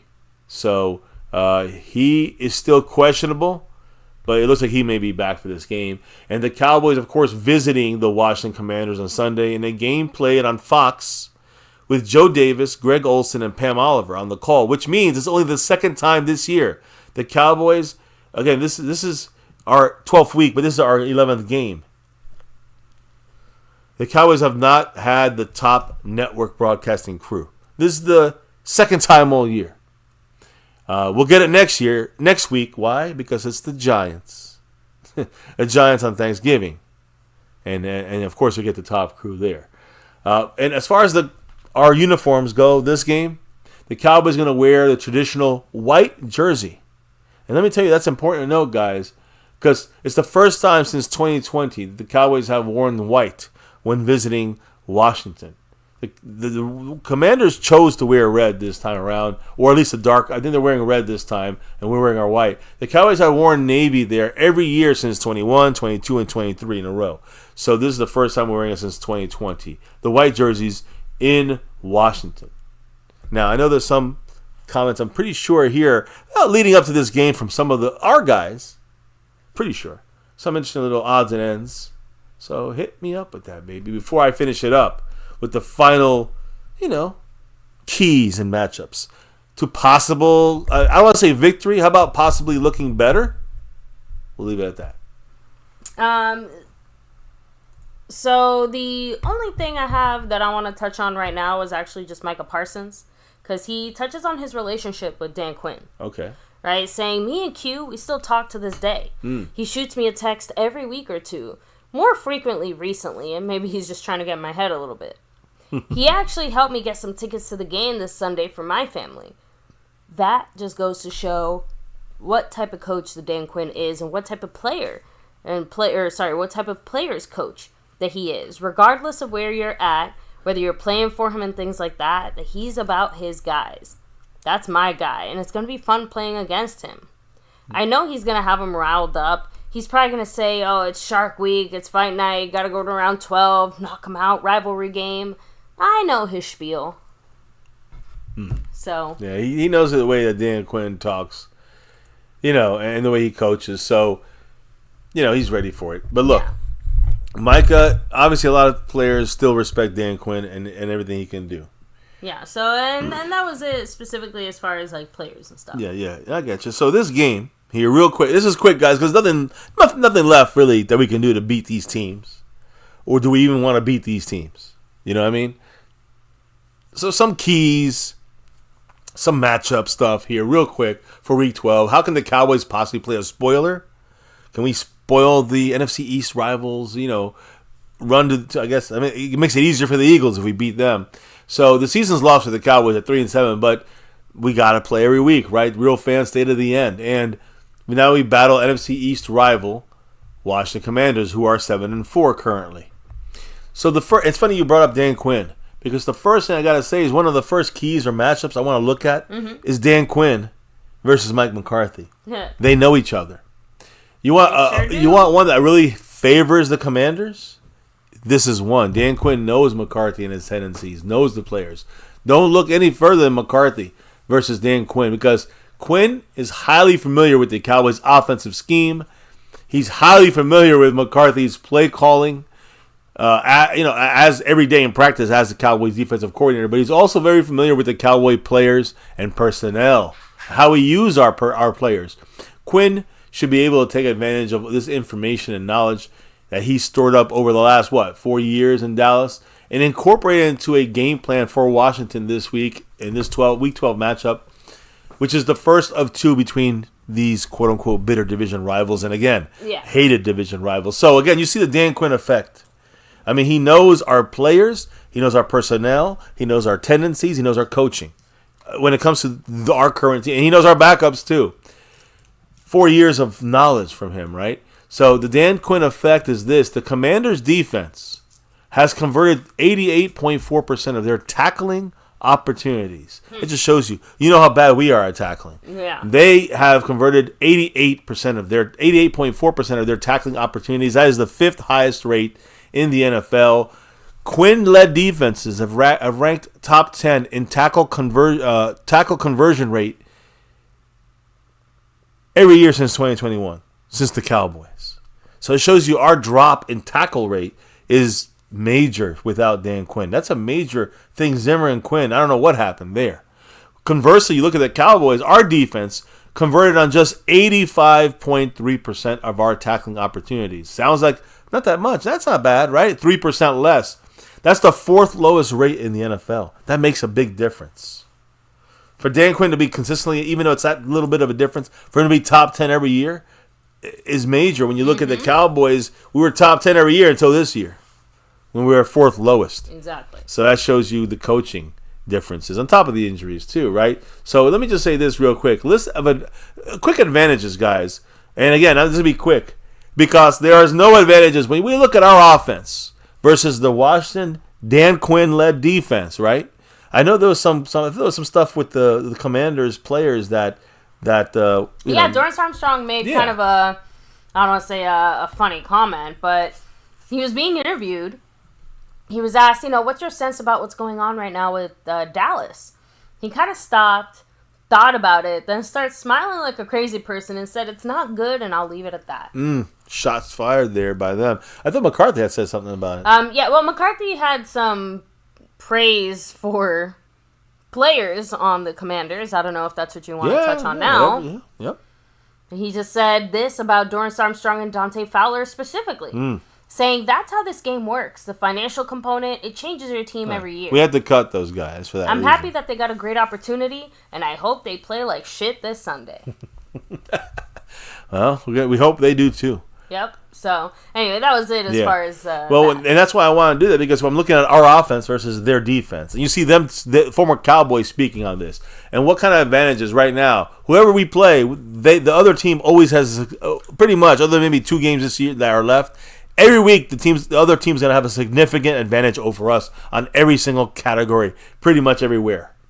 All right? So that's a common theme. So let's look at our offense versus their defense, which you just heard some of the former Cowboy players there, right?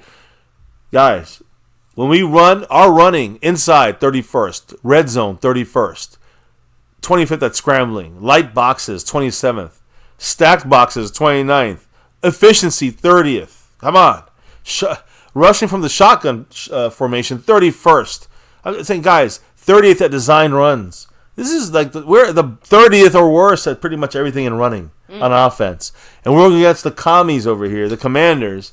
They're 9th, 17th, 8th, 14th.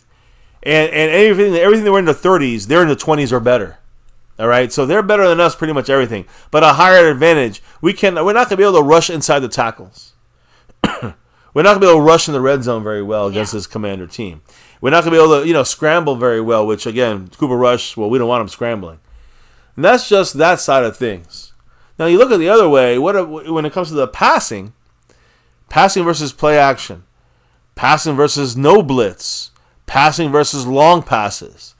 when we pass the ball versus pressure, all these different ways, these 4 ways, Washington Commanders are dominating us right now in all these 4 ways here.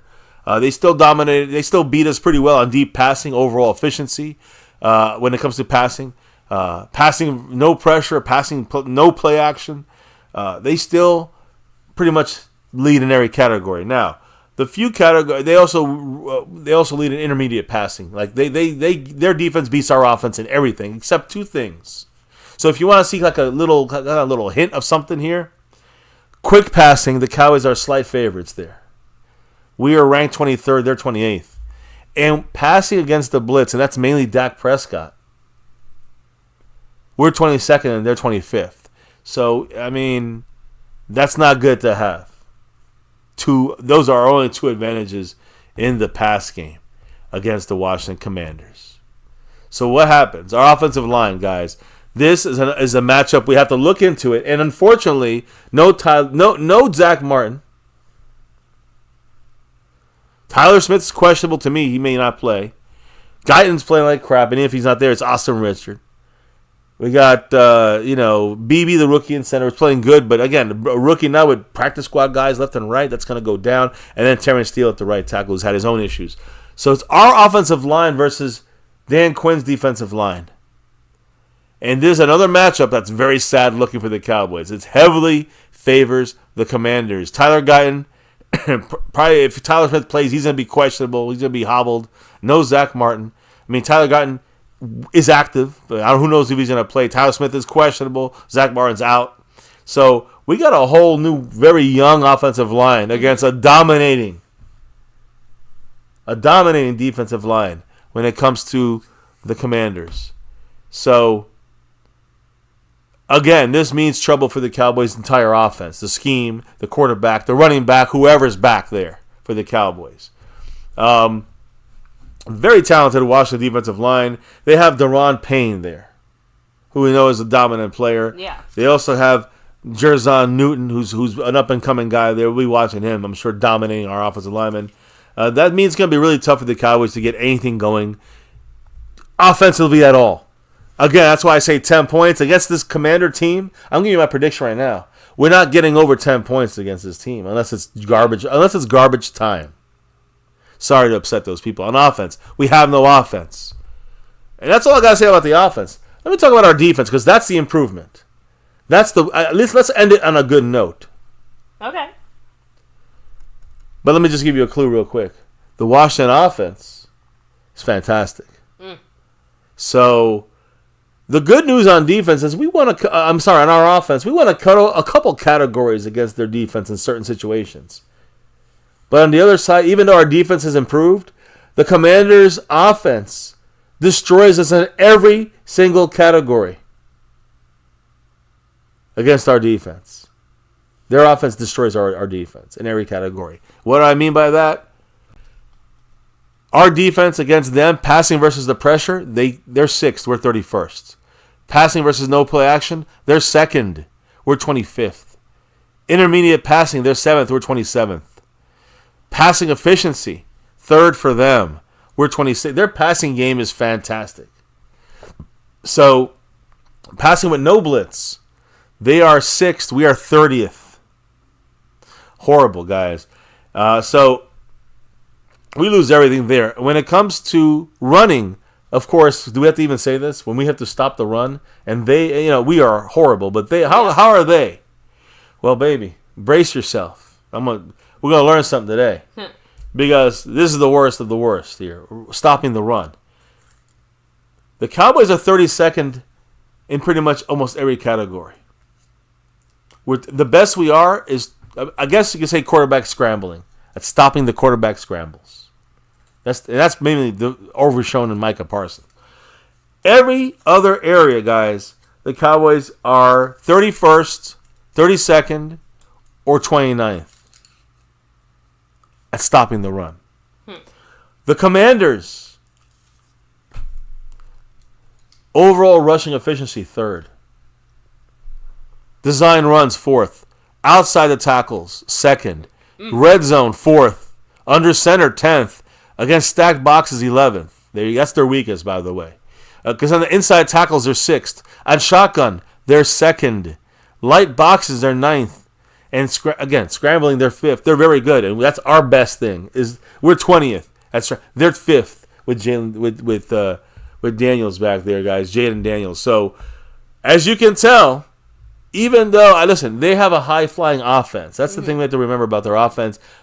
And these numbers are also based off of the last bunch of this whole year.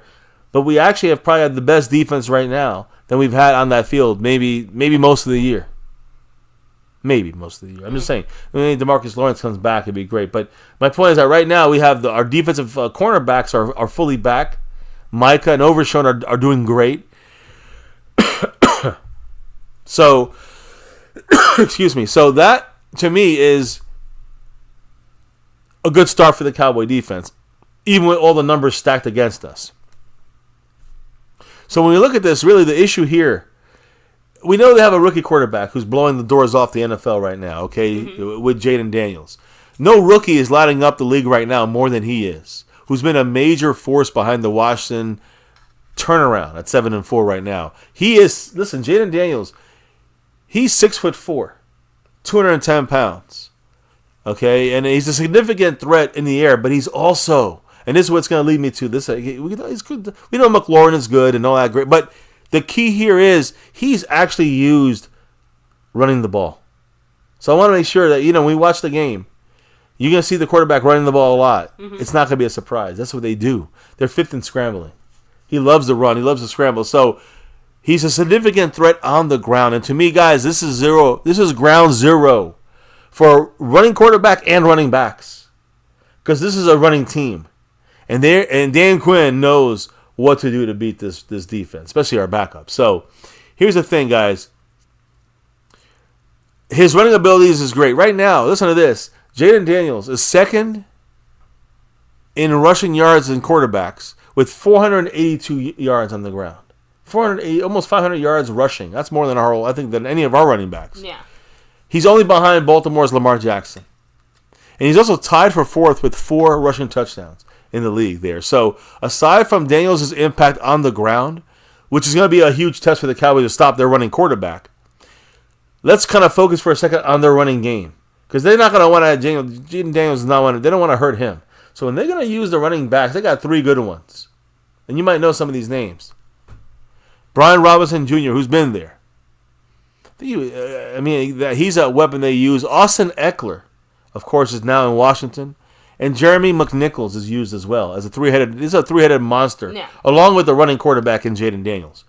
So let me just say this. Robinson Jr., despite missing 3 games, he's rushed for 524 yards this year. He's tied for 10th with 7 touchdowns. So he gets a lot of touchdowns. He's still viable in the run game. And in comparison, Eckler, he added another 333 rushing yards and 4 touchdowns on the ground. McNichols, as their third-string guy, he has 200 yards alone. And also has 4 touchdowns. I'm just saying their worst running back is probably our Zeke. Like Dowdle is their third guy, is their second guy, and their first guy, is their quarterback. I don't have to say anymore. I'm just saying, like, right now, all their guys, like most of their team, 3 out of the 4 guys beats most of our running backs. I think CeeDee Lamb and Dowdle maybe. You know what I'm saying? They have their quarterback and their 3 running backs. They use them very well. So the running game is obviously a major part of things, and I think my prediction is they can throw, but why not run against us? They're gonna destroy us on the ground. Like, why even? You saw the difference in passing, guys. When teams pass against the Cowboys, they get less time throwing the ball when Micah's on the field. If Micah's not on the field, you can throw, but you got to be weird about running the ball. Anybody can run, even the worst teams in the league. And they're not the worst. They're one of the better teams in the league. Even the worst teams in the league, if they're decent at running, they can run against us. Even if they're not decent at running, they can run against us. So along with Jaden Daniels for the Commanders, they have these 3 running backs. Each of them have basically amounted for more than 300 yards this year, each. Additionally, 4 other players. 4 of their running backs, and I'm including Jaden Daniels as well. The 3 running backs and the quarterback are averaging at least 4.5 yards per carry running the ball. Dowdle is 4.3, I think. Like, our best runner is worse than their worst, yards per average guy. It's insane. So when you add it up, it's the NFL's sixth best rushing offense, yardage-wise. They're averaging 148 yards on the ground. That includes quarterback and running backs. Basically 150 yards on the ground. That ends the game for us. We lose. And they've also scored 19 touchdowns rushing the ball into the end zone. So when the Cowboys face a top running back that have a game plan of running the ball, a strong backfield with a three-headed monster or not, but it's the thing about running the ball. The Cowboys struggle in a major way. We know this. And in this instance, again, need more than just an early Thanksgiving miracle to improve this shitty run defense the Cowboys have, and slowing down the machine of the run game, which they have a running machine, a top running team in Washington. There's no doubt about that. So currently, and I just told you what they get, right? They average 148 yards a game running the ball. We give up 151 yards. So we basically give up the same amount of yards as they get. 150 is like the game started, it should be 150. So the point is the Cowboy defense allows 151 yards rushing on the ground, which is the second worst in the entire league. We also surrender 140 rushing yards or more. We have done this in 6 different games this year, and we've given up 18 rushing touchdowns on the ground. Remember, Washington, they've scored 19 rushing touchdowns on the ground. So everything is everything is going in the fact that they're going to run the shit out of us. Yeah. And we're going to get crushed. We're going to get crushed. Now, I'm going to end it like this.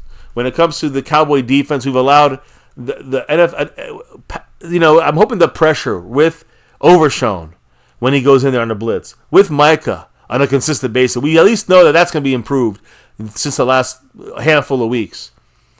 But we also get Bland out there with Jordan Lewis and Trayvon Diggs, our starting cornerbacks.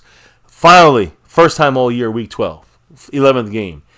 Up to this point, though, our Cowboy defense has allowed NFL high 12.7 yards after the catch per reception. But that was not just to the cornerback. That's to opposing running backs. That's up to Kendricks, Overshown, and others to stop the running backs out of the back. I just talked about the running backs, how they're dangerous on the ground. But we fail covering running backs in the pass game out of the backfield.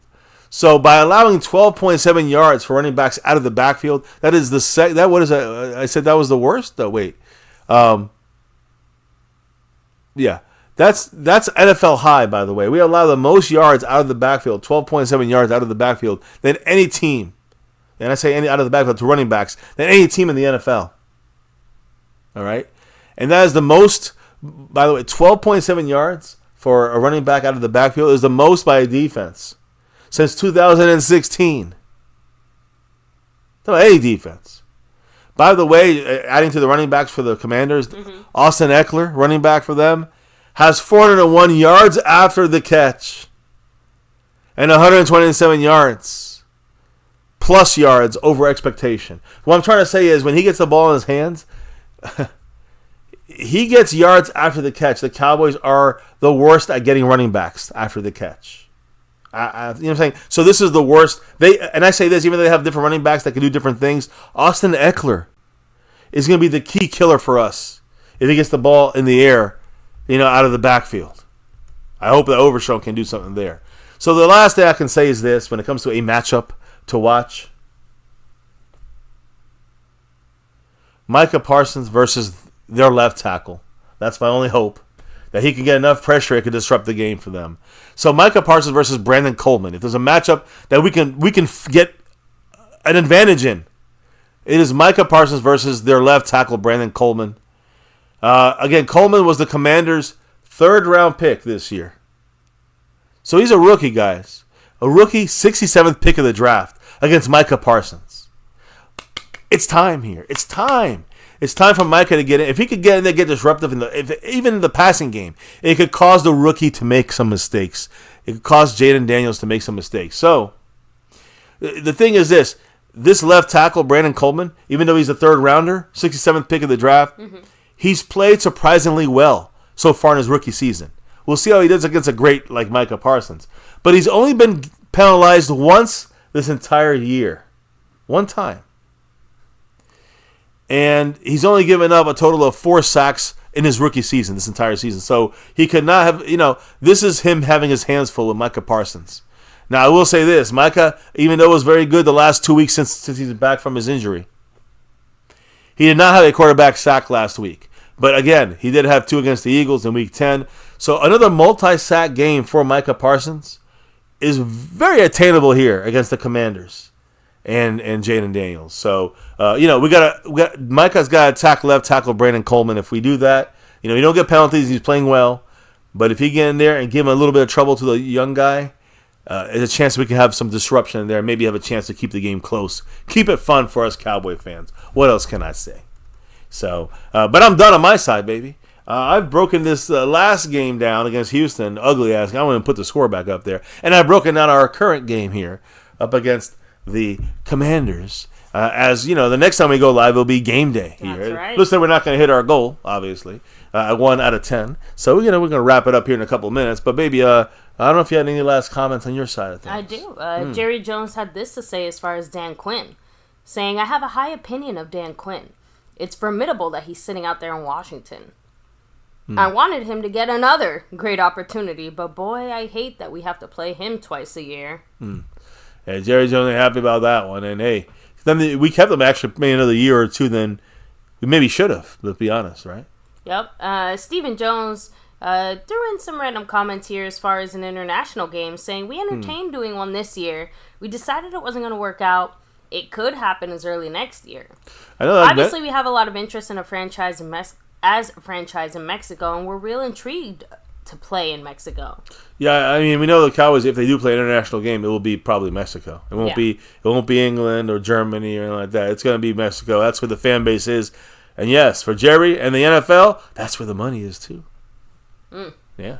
So, and yeah, like I said, not really surprised there. Stephen Jones also said this as far as if he was kind of asked, like, are you bothered seeing players like living the high life after a loss? Well, remember, we saw CeeDee Lamb and I think Trayvon Diggs were partying at a club, like literally after the day after the loss. There's a video out there on this. I mean, it's, it is what it is. You can't live your life in a depression. But yeah, it looks bad. We're 3-7 and they're out there partying. So that's where this question kind of comes from. Yeah, when it comes to Stephen Jones. No, I mean, they're going to work each and every week to play in the field. We obviously got to continue to do better, but no, that doesn't concern me. I mean, I can't really get mad at them. Anybody in a job, you have a bad day, you might go out and have a party. I don't know what to say afterwards just because you have a bad day at the office. You know what I mean? I don't think we should hold them to necessarily a higher standard, but it's a bad look. Stephen Jones don't think it's a big deal either. Stephen Jones also was asked if changing the offensive play caller is something they've brought up in meetings at all. That means McCarthy. He said right? A very firm no. Plain and simple. Sounds like a hail no to the no. So it looks like Stephen Jones and Jerry have decided, it looks like Mike McCarthy's going to take us to the finish line as far as play calling is concerned. So, and the final thing I have to say here as far as from Stephen, he had this to say as far as in the trade for Trey Lance that the Cowboys obviously had to do. We expect to see a lot more Trey Lance here in these final weeks of the season. You know what I mean? But basically he was asked, like, how do you get your maximum return on this trade and stuff? Stephen Jones said, yeah, we'd do it again. He's a top-tier pick. A guy we had at the top. Dak was coming up for a contract, and we wanted to take a look at a good young talent. And it didn't feel like we could get anything from a quality standpoint like we could get with Trey. As it turns out, we ended up signing Dak long-term. Obviously, that puts us a little less in terms of having to rush to do something with Trey. And as a matter of fact, it makes it hard because Trey, I'm not sure, is wanting to see what's out there now that we don't have committed to Dak long-term. But I don't regret it at all as a situation where you don't know for sure. I mean, Dak obviously controls his destiny. If he wanted to, he could have decided not to sign and sign somewhere else. And we wanted options. Certainly we didn't just feel like we could get an option, the quality of Trey in the 4th round, and to add in the building to complete for that job. If for some reason... sorry, did I say complete instead of compete? Sorry. So let me re-say that. So He said, certainly we didn't just feel like we could get an option, and the quality of Trey Lance in the 4th round to add in the building to compete for that job, if for some reason Dak wasn't going to be a Cowboy long term. So they really did get Trey Lance just in case Dak was gone. Basically. That was the Jerry Jones, Stephen Jones backup plan. Wow. That's something else. By the way, big shout outs to Casey Jones, Oddcast. He has he did get a membership in here from the man Jet Li 44, who is currently in the lead on the membership gifting leaderboard. The man John Luna is back to back in it right now, up there on the gifting board, and also back to back as a sponsor of the week is the man John Luna. So big shout outs to him. Also, like I said, even with John Luna running both those boards 2 weeks in a row, Jet Li with 64 points. He was at 50 when we started tonight. He's at 64 points on the Stream Boss. And, trying to take over on the overall board right now. The only guys that dropped the love today is the man, Jet Li 44. We will have another stream, of course, game day. Early day against the Washington Commanders on Sunday. So we'll see you guys in 48 hours from now. But let me get Stephen Jones's ass off this screen. I do want to see Trey Lance in the game a lot more. I do want to see more of Trey Lance, and if anything, like they said, get the return back on Trey Lance. You just get more of. Let's see what he can do. Run some, get some packages and get some scheming for Trey Lance. Not put Trey Lance in Cooper Rush's scheme. That would be a failure of even maximizing your player's potential and the trade value you get from him there, Stephen Jones. So, hey, just my quick 2 cents on that. I'll let everybody get their 2 cents in the chat here as we do our shout-outs and good nights. But let me just quickly shout out, like I said, the great Jet Li 44, who has the takeover when it comes to the current leader on the overall board, the current 64 points on the Stream Boss, the current gifting leader, and the current Cash App leader. Big shout out to him, Jet Li 44. Appreciate you. And then we have to talk about those that are running the show. Boom, Pat Pfeiffer, the Cash App Queen. Big shout outs to you. We got the back-to-back showing from John Luna up there in the gifting membership board. And of course, like I said already, sponsor of the week, John Luna. I don't want to say Jack. John Luna, thank you again, sir. Appreciate you. Thank you all. Pat Pfeiffer, the queen, the Cash App, Jet Li, 64 points on the Stream Labs, and a little takeover today on a Fan Friday to the weekend, before the storm in D.C. against the Commanders. So we'll see you all then and very soon on, with the cameras on, our jerseys on, ready to go. Maybe we hit the goal that day. We'll see what happens. Either way, can't wait and hope our Cowboys can come through for us in a big way here and not look so bad on Sunday when we're live again. So, baby, hit up the chat with the good nights, the goodbyes, and the final comments. Of course. As we get on out of here and call it a night for the week. We went one time this week. 2-hour stream in the books. And we'll, of course, be back for the game against the Commanders. Much love, Mr. C. Bass. Shout out to you. We have Matt Batten in the house saying, see, this is why this team is failing now. The Joneses are dumb. Say that again. Shoot, Cowboy, much love. You have a great night. We have Scorpio representing. Take it easy. Let me see. And by the way, Scorpio said, we need a quarterback spy. Yeah, Overshown did a decent job at that against Jalen Hurts. We saw that. His usage there pretty good. So, Cowboy Execution, what's up? Yo. He's saying, Zach Martin was playing like trash anyway. A lot, but you were kind of saying his breakdown was coming, and we saw him getting hurt. We saw him playing less. So, yeah. Now we're seeing the breakdown in real time. Let me see. Rolling back a little bit. We kind of shouted out some of these already, like True Cowboy, much love. Danbury Sports. Yeah, there we go. That's as far back as it lets me go as far as like the shout outs and all that stuff. But to everybody here chilling, hanging with us, take a second to hit like, subscribe, hit that notification bell, and of course, follow us everywhere and everywhere at MyCowboysFamily. Yeah, guys, we do this here in MCF. No matter what here, guys. Good, bad, or ugly, win, lose, or draw, good, bad, ugly. We're here repping that star for everything. Baby, why do we do this here in MCF After Dark? Why do we do this here in My Cowboys Family? It's that navy blue. that silver 2, and that star over everything. Like I said, win, lose, or draw, good, bad, or ugly, we're here repping that star. That's where the true fans show and shine. But we also on here for almost 8 years, 8 seasons, 8 years here on YouTube, here on My Cowboys Family. So never ever forget the number one thing here, now, and forever. As always, never forget. Go Cowboys!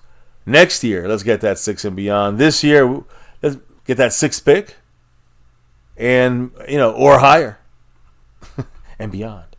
Thank you guys. Really, it's a tough season, but we appreciate you guys riding on here with us, supporting the channel with us, and really, repping this Cowboys for life. That's the real thing right there, guys. So no matter what, fans stay fans, even through the good, the bad, and the motherfucking ugly, which is right now with this team. We got backups, hurt guys, everything. Guys, thank you again. Can't do this without you all. The comments in the chat.